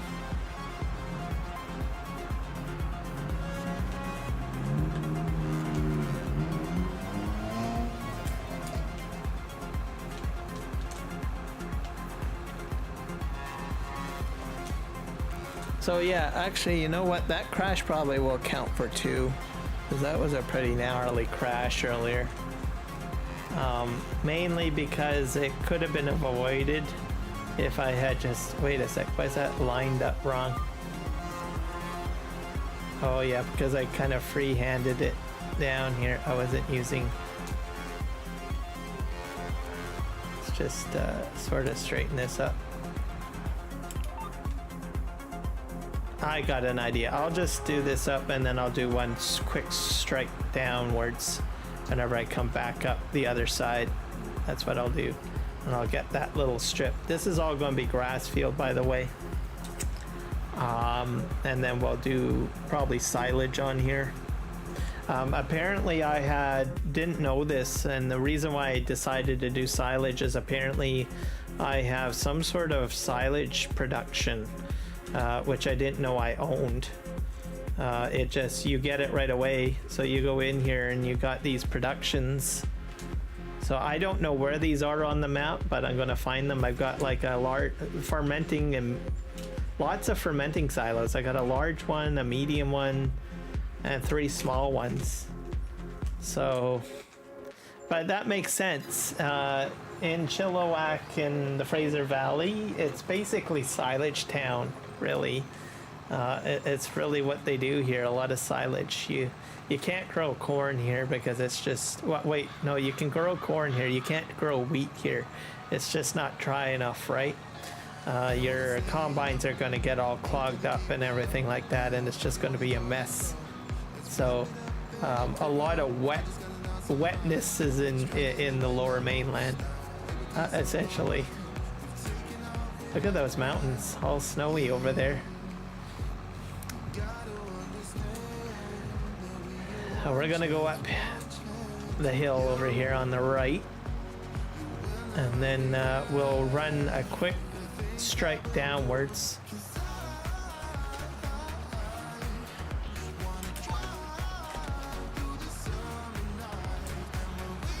We'll go uphill.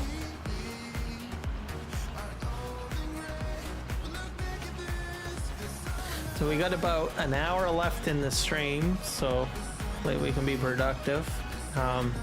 I will be doing another live stream later on tonight. It'll be a late night one, but it will not be Farm Sim oriented.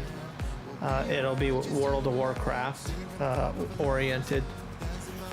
So just to let you know, my next stream for Farm Sim will be tomorrow morning. So it will be out of my regular time schedule because I'm going to be picking up my sister. She's flying in. So I'm excited about that. She's coming in. She'll be landing at around 3 p.m. My time, which is during my regular schedule streaming time. So that's why I'm going to do it in the morning, and then right after that I'm off to the airport to go pick her up, and then it's going to be some awesome stuff. So I haven't seen her in I don't know how long. Probably, I have to say, probably well over a decade at least. So I'm excited to have her come out and visit and do some cool things. So we'll see. Yeah. So tonight, World of Warcraft stream, which will be later on. I will be looking at the new expansion that's come out. So I'll be doing mostly questing and trying to unlock some of the stuff. Trying to wrap my head around that World of Warcraft. I'm so out of date, I'm telling you. Crazy. But I like to do the story content. I used to play WoW quite a bit when I was younger. I'm more of a casual, probably solo player. I like the storyline basically, so play that. And then I'll still be doing, I'll see if I can get a Monday stream in. I don't know. It'll be Monday, it'll probably be maybe later in the evening. I don't know. We'll see. So like I said, I got my sister coming out, so my streaming schedule will be a little bit different, and we'll go from there.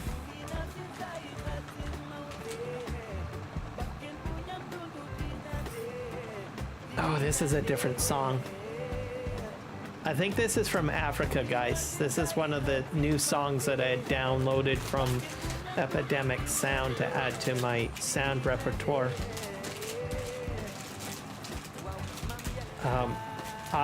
Yeah, this is definitely from Africa. I don't know where though.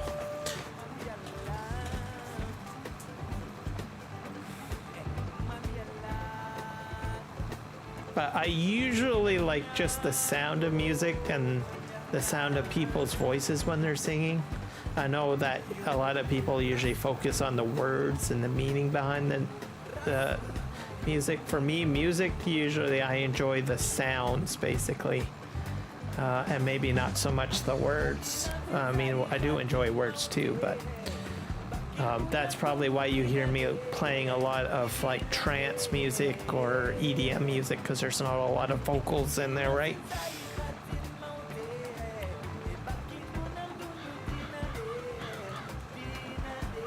But yeah, I think a couple of weeks ago I added some African music in. And then I do have some Latin music, Spanish, a little bit of music from India.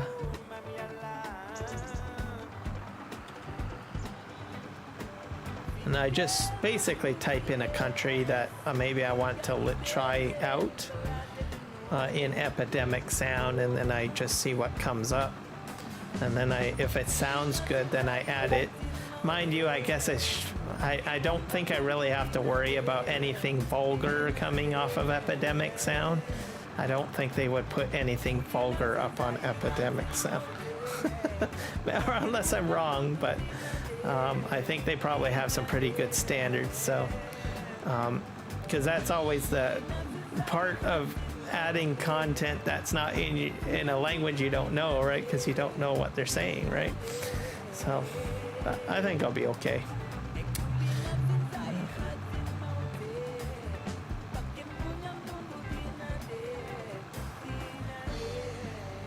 All right, I think we're almost to the end of this strip here, and then we'll fold up.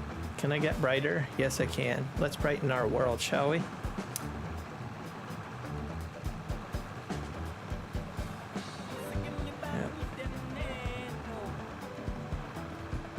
Yep, I definitely had my coffee this morning. I've been nothing but a chatterbox all stream.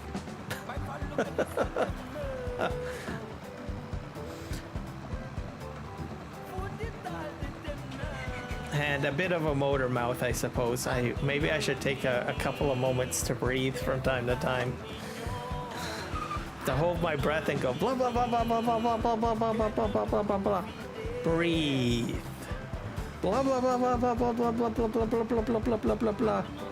Breathe. And then check the chat.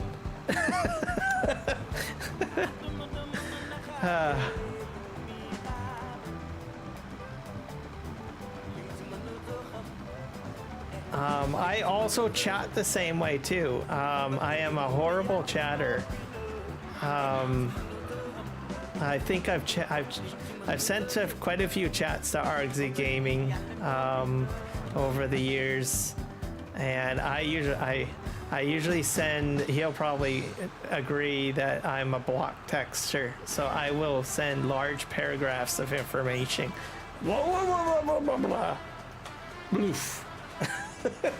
I don't know. I guess maybe I feel that I have to get everything I need in one full blob thrown out.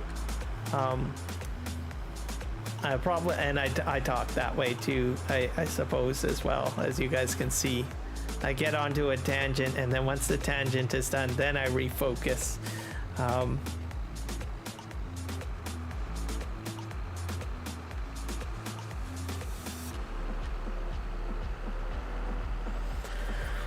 But I am a very good listener too.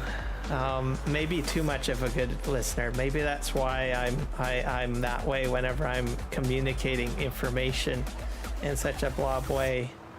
Because I think I enjoy listening a lot more. So I figure my mind thinks that if I get all of the wording out right away, then I can just put my thought process on hold and then just absorb more information and detail. Maybe. I don't know.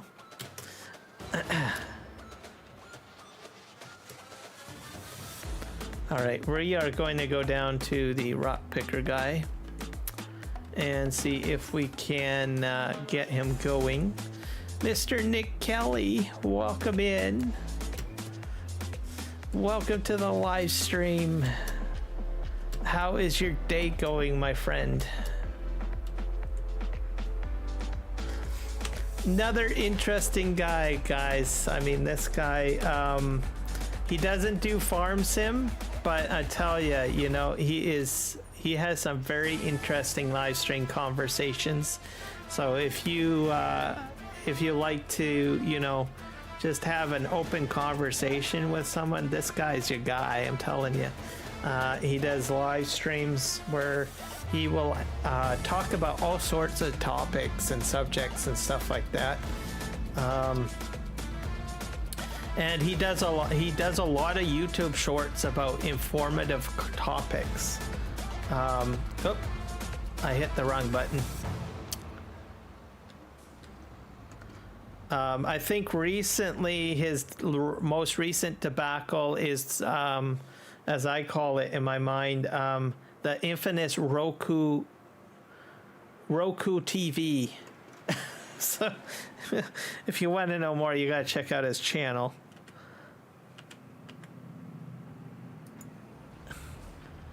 I think are you on to a part 3 now? Are you on a part 3 about your Roku situation? or did you finish that up yet? You're doing well. I'm glad to hear it.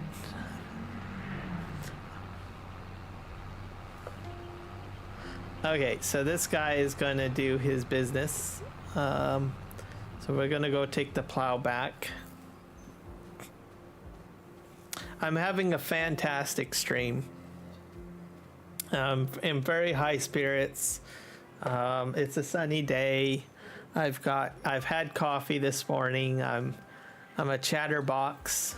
There you go. Okay, we're gonna go up here and we're gonna get this plow taken back to the farm because I don't think I'm gonna need him. I probably could have rented the plow, to tell you the truth. We're gonna need to bring down the John Deere to pull that thing, the Brendel.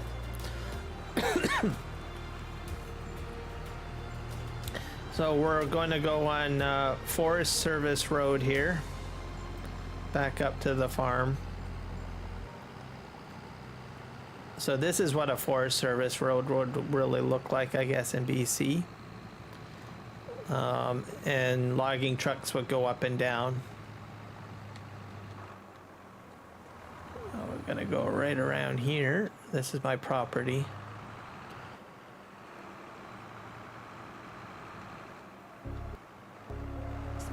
We'll go into the gate system. This should be interesting for auto drive for large trucks, that's for sure. I don't own this field, by the way. I just have problems with those kinds of TVs, yeah. I've only owned one Roku TV, I think. And then I gave it away. And then I got a Samsung. I didn't really have any bad experiences with the Roku, but mind you, I don't think I owned it for very long. So now after what you've explained, I'm probably maybe happy that I don't have it. I had an LG, that was a problematic TV. It flickered a lot and had some issues, and eventually it just didn't turn on anymore. Right now I've got a Samsung, and I'm quite happy with the Samsung. They're pretty pricey for a TV, but it makes sense because there's so much stuff on it. I think I'll just park this over here. Yes, my channel is interesting. Yep, definitely interesting.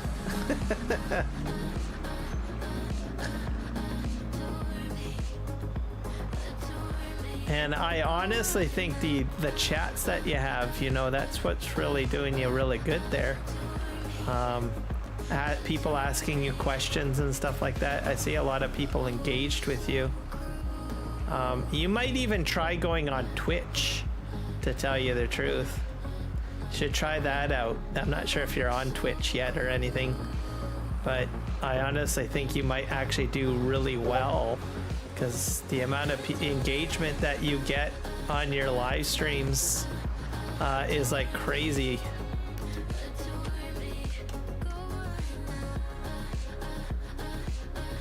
Okay, guys, we're going to...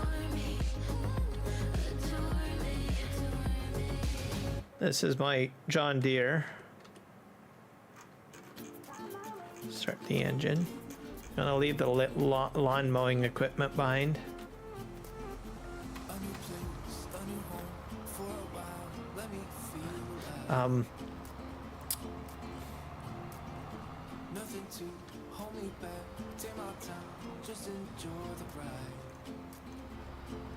Hey. There's trees planted in this area, so I can't really cut the grass in there. Take our John Deere down. What's on the back of this? Is that a weight or something? Oh no, it's just the hookup. Okay. And I have thin tracks on this guy.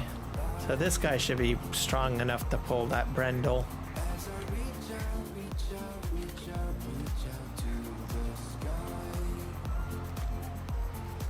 Yep, interesting people and interesting channel.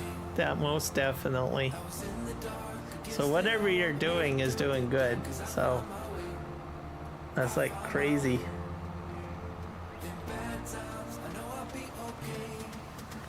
And that's what you want. You want a lot of engagement, and you get that. So you definitely have a talent.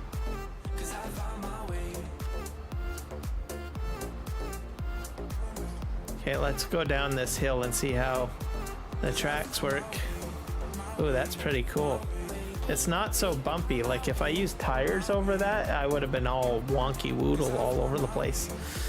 That's one of my made up words. It's not a real word. Wonky woodle. Just throwing that out there. I make my own language one crazy word at a time. Call it Kirim Gaming language. Oh, almost hit the back of that. That's pretty bad. Don't want to do that. Now we're gonna get this guy hooked up, and then we're gonna fill him up with lime.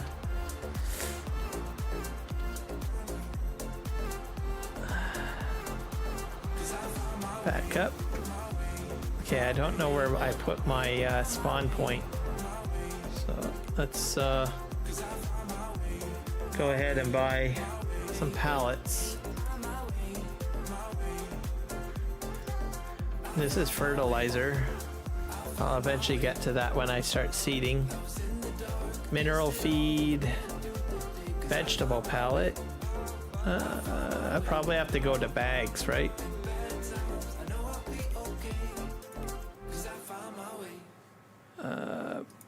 Big bag pallets, maybe. Here we go. I'm probably gonna need... What's the capacity of this? This is what, 18,000? Oops, I hit the wrong button again. I'm so used to hitting escape. Let's go in here. Oh, buy this. Customize. Oh yeah, you can buy a whole whack of them, can't you? 4,000, 6,000, 8,000, 10,000. Oh, can we make it? One more? No. So close. So we'll buy one more after this.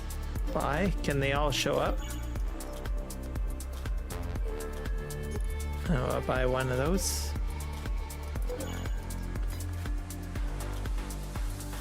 Let's see.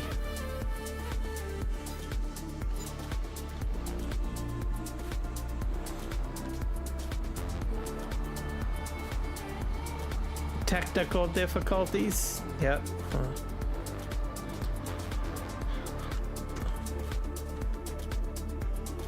Yeah, we're filling up. We've all been there. I know there's a lot of learning when it comes to live streams. Well, it depends on what you want to do. I mean, you can make it real simple. There are some really simple ways of doing it. And I always suggest people start simplistic way and then expand. I was exceptionally shy when I first started my channel. Like, I wasn't live streaming, I was just doing time-lapse videos. I was like, nope, I'm not gonna have anyone hear my voice. I'm gonna sound weird. It's gonna be all wacky. And so that's why I started off with time-lapse videos.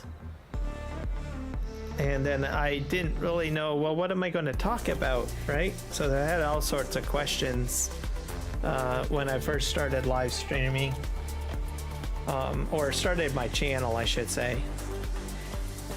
And then after a while, I just decided to start live streaming, and my confidence went up, and then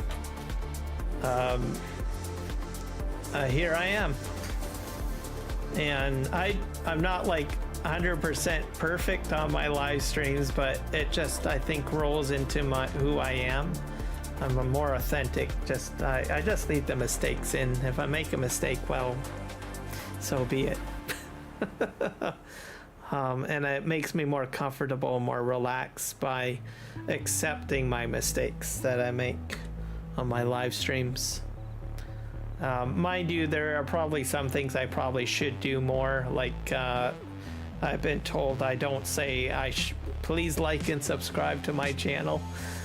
In my mind, it's like, oh, I've got more important things to talk about than mentioning that on my live stream.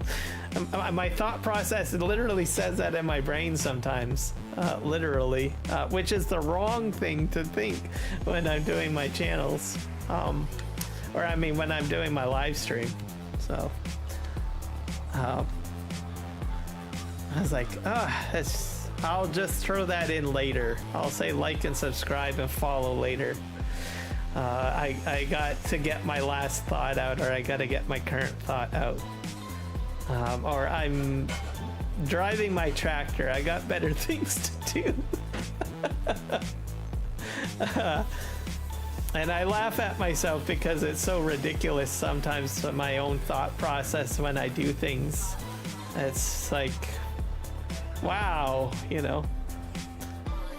I self-analyze myself and I say, man, I just wonder about myself half of the time. But I laugh about it though.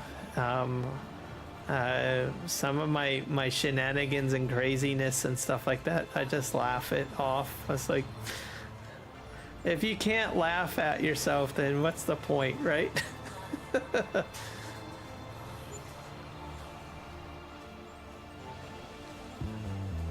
Okay, there we go. I'm gonna back this up.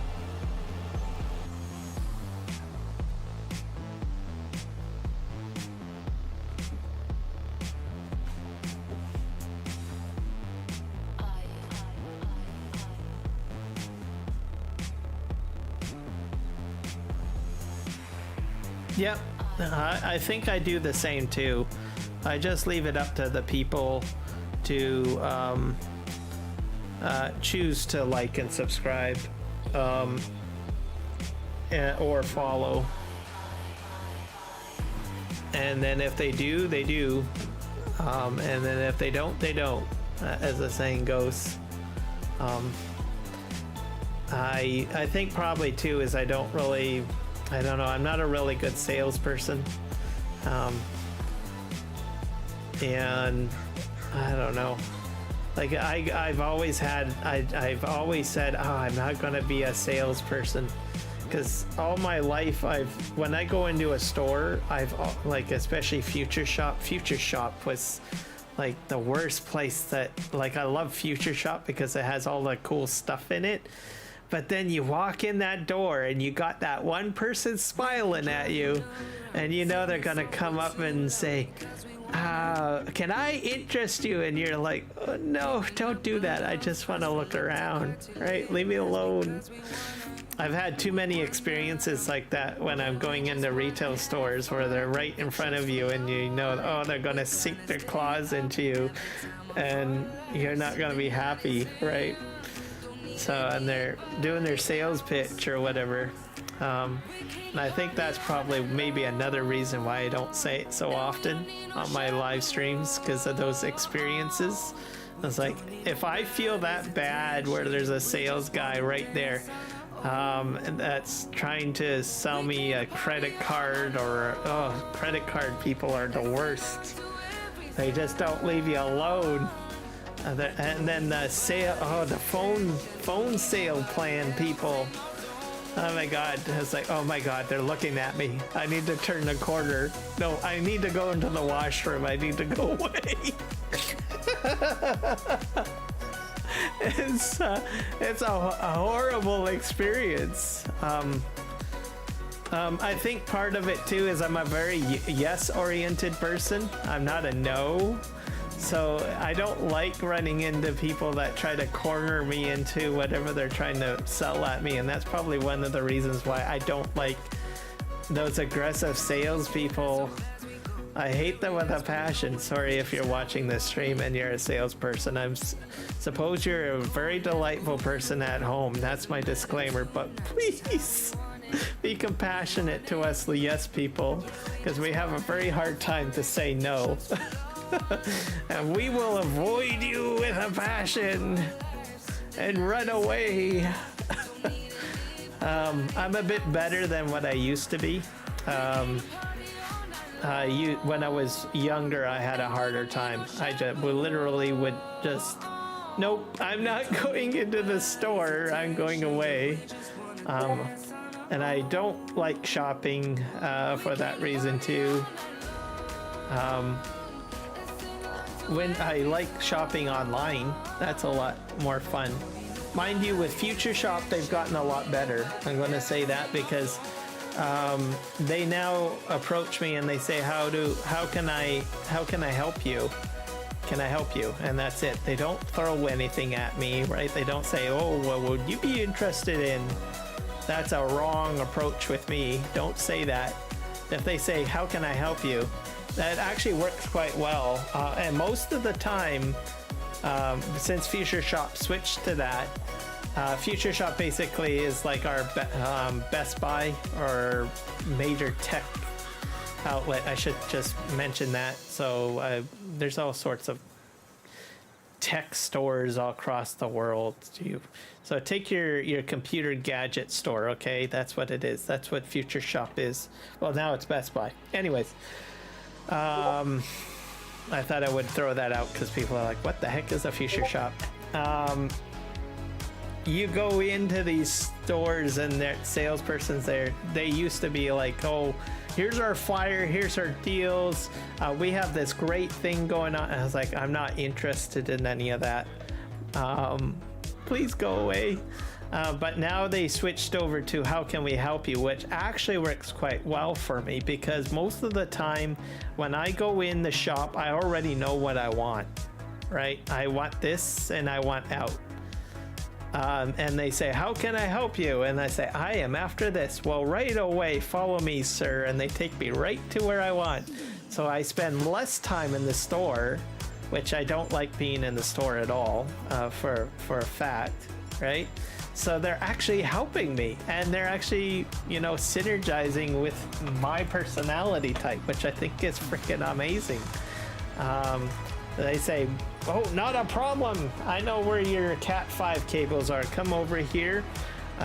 What is your price range? What is you're interested in? And they throw those types of questions at, like, to get an idea how much I want to spend. And I said, no problem. And then they give me a quick rundown of the options and then say, what would you like? And then I choose it. Okay, great. Let's walk up to the counter. We'll cash you in. There you go. He gets the sale. And I'm a happy camper because he's only addressing what I'm really there for. And he's giving me quick tidbit information right off the get-go about the products without overwhelming me. And I can make my choice. And then he gets me out of the store as quick as I can. So I can scurry like a bunny out of there because I got better things to do than, go around the store, right?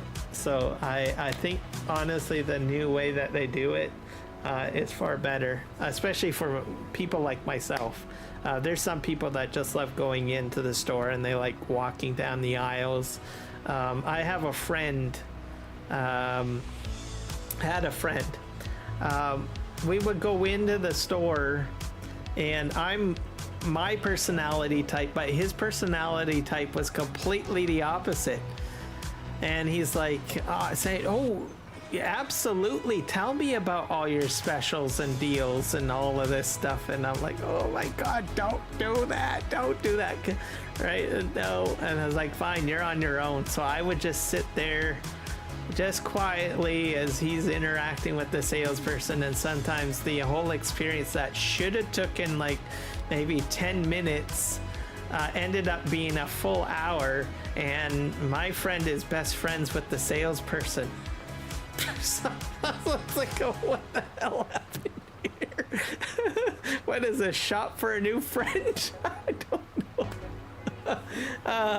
But that's an example of some people that do literally enjoy going into the shop. And so if you are a salesperson, there are people out there that will love to be your best friend and will chatterbox you up. Mind you, be prepared that you will be talking to that person for an entirety of probably maybe an hour and a half, where you could have been maybe making more sales. So just throwing that out to you. And literally my friend literally spent that amount of time, and the first time that I experienced this with my friend earlier on, right? I had thought, oh, he's just trying to mess with the salesperson and waste his time. And that's what I literally thought, right? It's like, oh, you can't be serious. You're having this much of a conversation with the salesperson. Wow. And going on about all sorts of stuff and using every little angle to extend the conversation to the point of saying, oh, well, what does this do? And then the conversation revolves into something else about light switches, from light switches over to kitchenette appliances and stuff like that, right? And then next thing you know it, you've spent all this time, we spent this entire time with this salesperson. I was quiet because I'm, like I said, that's my personality type. Don't like interacting with salespeople. I'm in and out real quick, right?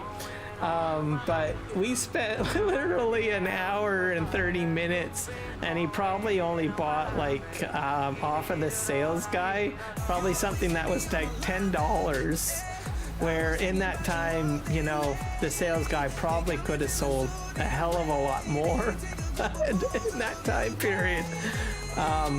And I could tell, even like, I think we were itching up to like an hour and 45 or something, like kind of climbing, and I'm reading the sales guy's face, and I could say, oh my god, the sales guy is like going through pure hell because of my friend going on and on about all sorts of stuff. Eventually, at first I thought it was a little comical, and then at some point, you know, part of it I was like, oh, I just want to go. I don't want to make friends with the sales guy. Eventually I said, well, maybe we should start going, right? We got other things to do. Let's go have lunch or something. I started trying to jazz up the conversation that way to just try to take the focus away and get us out of the store. And I literally thought he was messing with them, but every time I went shopping with him, it was the same thing. Didn't matter who the salesperson was. It just ended up with a very long conversation. And I was like, wow. It was quite an experience. So there are some people out there that do enjoy being sold on things. Mind you, just be cautious that they might be just trying to make a friend out of you. So just throwing that out out there. You might want to stick with my personality type, you know, focus on what I want and then get me to what I want, and then make the sale and get me out the store so that you can move on to someone else. I don't know. And I'll be honest, I would be a very bad, horrible salesperson, because I will always think about those experiences that I personally have. And I say, oh, no, it's fine, right? I don't know. That's a little bit about me, just for you guys to laugh about.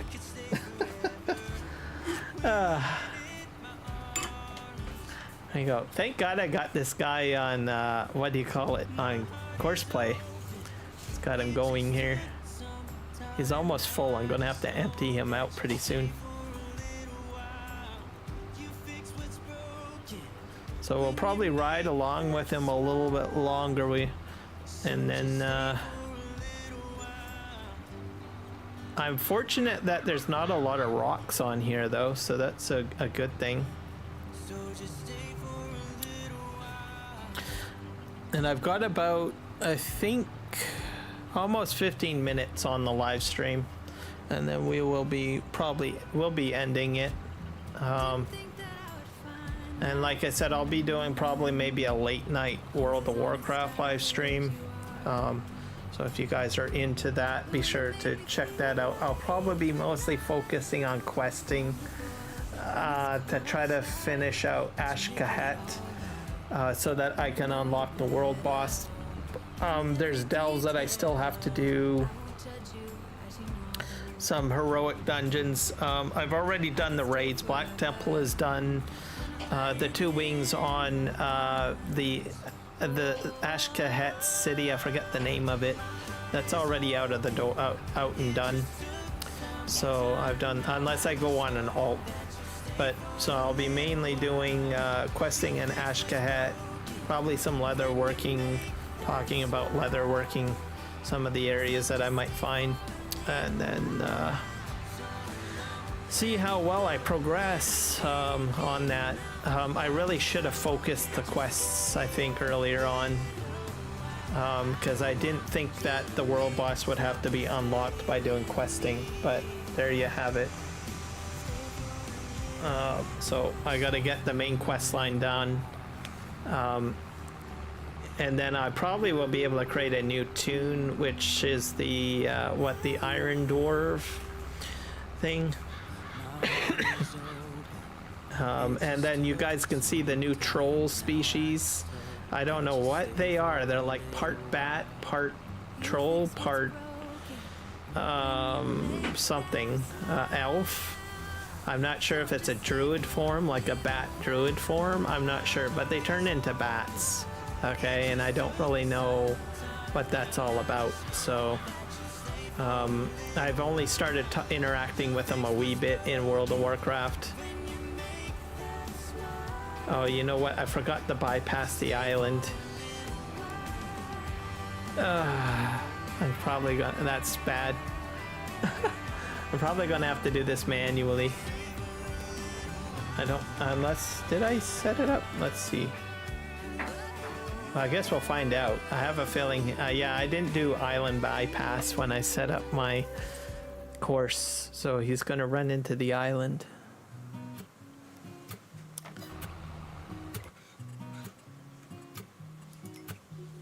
Oh wait, no. I do have the islands in there. Thank God. Whew. I thought I would be running into these. Okay, he's gonna turn around. He's staying on the field, guys. So this is something with course play, with the new course play, just to let you know. Somehow they've changed it. They're using a new mechanic with course play. I forget what it's called. I can get you the name of it. I gotta go to my channel because I made a post about it on my channel. See here. Let's see here. Holy crow, guys. Thank you so much for the subs. We're up to 482 subscribers. I was like at the beginning of the stream 475, I think. So thank you so much. I appreciate it. It means a lot to me. That means I am like so close to 500. What does that mean? I need like what, 18 more subs? That's about it. And then I hit 500. Wow. Okay, I'm going to the community page here. Yeah, because I did a write-up about it like what, 5 days ago. I basically copy paste. It's called New Course Generator 2.0 with new features. The help menu, by the way, if you want to know more about it, course play, you go into the help menu. This is crazy. I gotta show you guys this. This is like, wow. But yeah, so Course Generator 2.0, that's what I think is keeping it on the field and allowing it to do these turns in a different way. But let's go into course play, general information. There's pictures in here. I love picture books, by the way. Let's see here. Basics. Yeah, here we go. We start talking about the headland. So traditionally, this is how it usually works. Very square blocky, right? But now he's got it somehow set up where you can do curves now on corners, which is very cool. And then you've got like different shapes of fields, right? And your up and downs are being adjusted, so that's pretty cool. Let's see here. And then there's indentation, like look at that, right? Usually it's like more uniformed on the end, so there's some course generation changes. So really cool stuff. Island, I'm not sure if there's pictures in that. Here we go. Now this is what I'm talking about right here. Look at this picture. So normally when you do your up and downs, you go back and forth, back and forth, back and forth, back and forth. You don't have to do that anymore. Look, you got curves, so you can make your up and downs curves. I mean, that is like freaking amazing. I'm telling you right there. So it probably has to do with like pivots and stuff like that. So check out the once you get it installed, go into the help menu, read through all of the stuff in there. You're gonna be like, holy crow. And you'll start noticing the course is made a little differently and how the machinery interacts to it. By doing it this way, these are long strokes, right? So we all know if you go in a long distance, you're saving on time. So by doing it this way, you're cutting down on the amount of backing up, readjusting, and turning and all of that jazz. That adds time to your course play courses, which just drove probably some of us like ridiculously crazy, insane. But now this cuts down the time. But yeah, it's just amazing. So the manager information is in here. Mini hub, I still don't know what the refresh button is.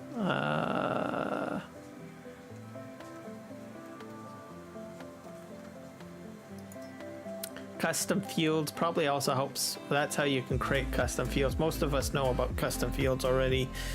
Multi-tool convoy. It is possible to have 5 vehicles working together on the same field in a convoy, also called multi-tool course. Once a multi-tool course is loaded, you will start. We'll need to select the lane for the driver. So, which we've all seen that. There's plenty of YouTube videos, Farm Sim Guy, Argsy Gaming, let's see, Farmer Co-op, the list goes on. They've all have great tutorial videos demonstrating that. Bale wrapping and collecting. So, some very cool pictures in here. Pictures, like I said, I love picture books. What can I say? Faux panel. This is very handy because I don't know about if you knew this, but if an alert comes up here, you can click on these individually. I figured that on PV Canyon Crossing a while back because I used to tab, but I didn't know it was clickable. So you can click on these alerts and you'll jump into the vehicle that has the issue. So just something to mention. Just be aware that this is on the far right of your in-game map. I'll show you momentarily. Vineyard work, I'm not sure if this has been updated. Harvesting, unloader, using trailer. You can unhook a trailer and rehook a trailer with a combine. It can automate all of that. That's a new function that was out last spring. Bunker AI work, we've seen this happen. I know Farm Sim Guy has done a few videos on that and uses this function. Silo loading, wheel loader, front loader. This I need to play with a little bit more, which I'll get to at some point. So yeah, some really cool stuff. Okay, this guy's full up. He's like, okay, come on, Karam Gaming, stop talking and empty me. Okay, let's turn this off. We'll resume. Looking for a reason, driven by the heart, fighting for a season. We'll see if we start doing the island work here. So we'll check that in a moment. See how he handles the island.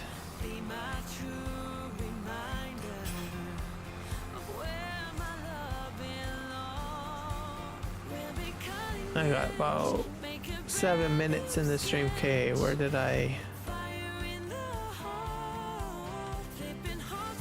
put a pile back here somewhere. I think it's over here.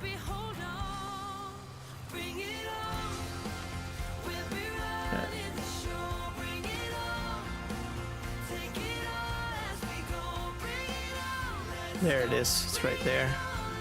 So let's back up, and I'm gonna try to dump it onto the same pile.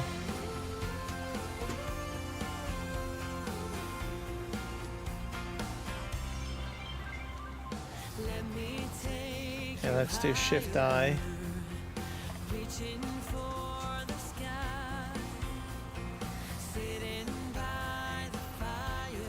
Wow.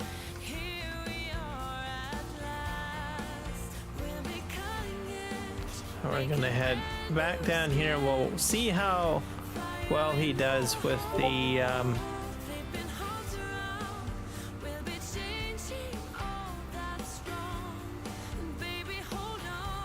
the island for course play.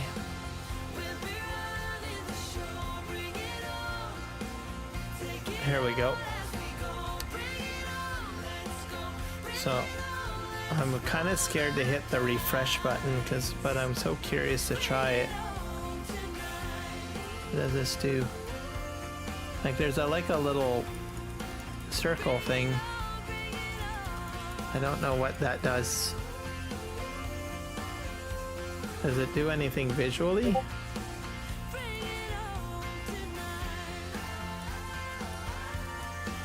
Oh! Oh! Okay guys, I figured it out. You can reverse your direction. If you look at the arrows, when I hit the refresh button, that's what I'm calling it. It's probably direction, counterclockwise or clockwise probably. The arrows are changing on the left and right. Just take note of that. So it changes your direction.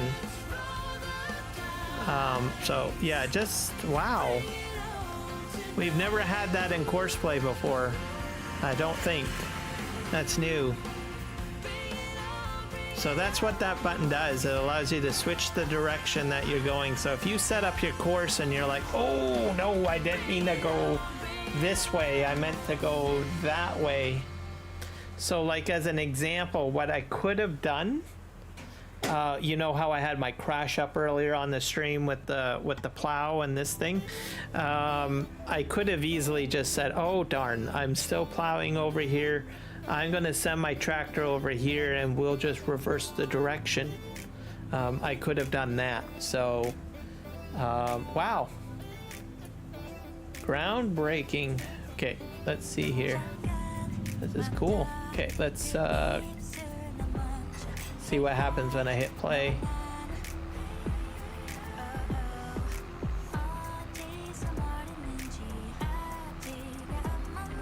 Oh, I think he's in the wrong one.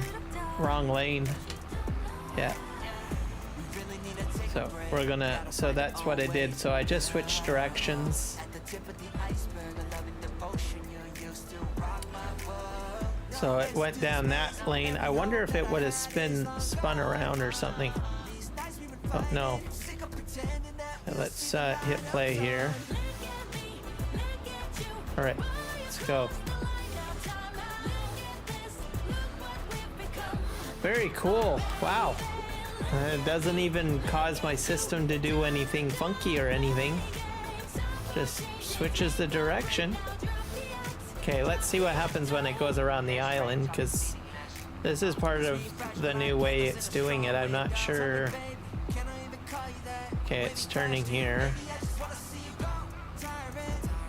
So are you gonna go around? Yeah, okay. Well, it's sort of cutting into the island a bit, but I could adjust my field margins for that if I wanted to. So field margin functionality is good. I just bring the field margin in a wee bit, but I didn't do it on this particular course. Okay, now what? Now he's gonna go straight. Let's see, it's gonna go up. Up the panel here. And do we have another? We're climbing. I think we're at the edge of a field here. So we actually done quite a bit of stone pickup work here.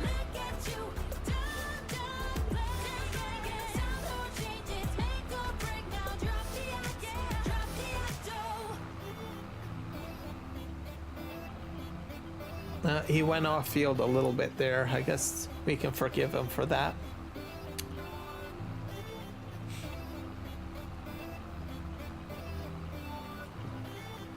Okay, we'll just watch and see what he does on the way down, and then we'll have a good idea of what he will be doing. Yeah, this is another island here, so I'm not sure.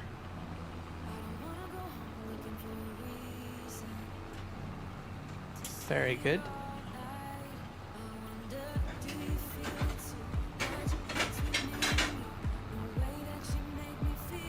I'm not sure exactly where he's going at the moment.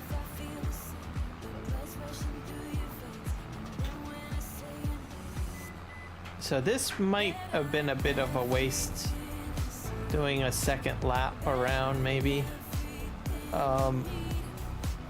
Mind you, I think it's two course lines right next to each other by the looks of it. Okay, what are you going to do? Now he's going to go down this way.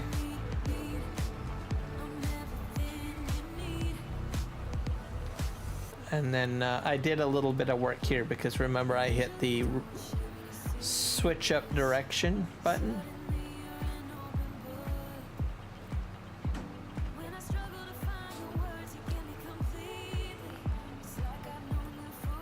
And I think we're doing pretty good here.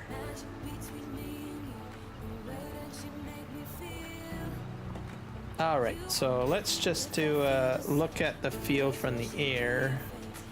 I'm probably going to grab a screenshot too, because I'm probably going to be doing stone picking up later, next stream probably.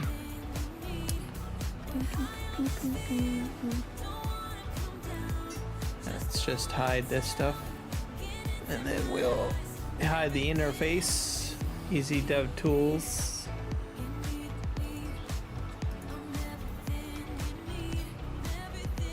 I think that looks like a beautiful picture. What do you guys think? I think it's good. Hit my screen capture button. There we go. Oh, that'll probably be on my next screenshot or my next thumbnail, my next live stream.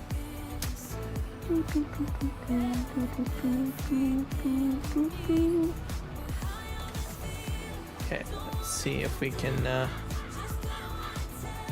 get our interface back up.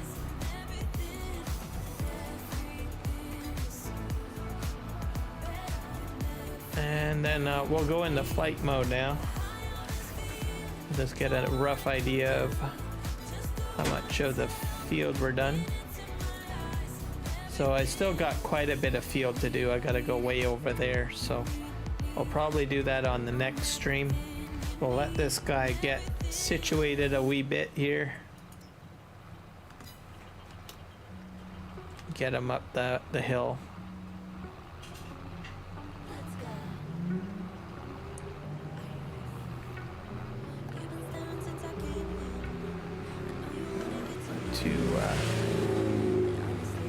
Just stop them, back them up a little bit.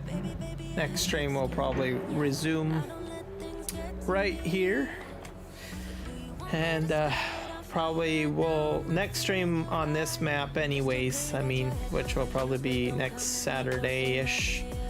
We'll be doing the rest of the field maintenance or management on this map for grass. We'll probably hopefully get some more planting in. I didn't get as much planting in as I had hoped to do, but I think next stream we will be a bit better at that because I will have a large seeder. I'm not going to use a small seeder.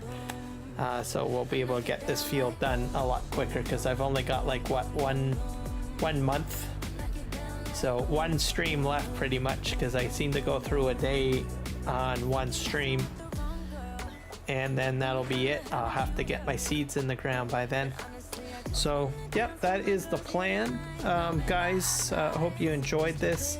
Argsy Gaming, always a pleasure having you come in. Thank you for bringing in your community to say hi to me. Always glad to have met you and been a part of your community for quite some time. Farm Sim Freak as well, same to you. Thank you for coming in and saying hello.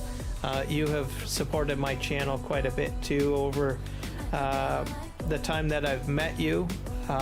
Nick Kelly, same with you as well. Thank you for coming in and saying hello and supporting my channel. And thank you to all my new buddies and friends that have joined me on this stream today. Hopefully you learned a lot about courseplay and all sorts of other things that I had talked about that I have forgotten about. And we'll hopefully see you again. Like I said, I'll be live streaming later on tonight, probably World of Warcraft, so you want to check me out then? By all means. If not, tomorrow I will be streaming on PV Canyon Crossing for Farming Simulator 22. And we will see you then. Take care. Have a great day and happy farming. Bye, guys.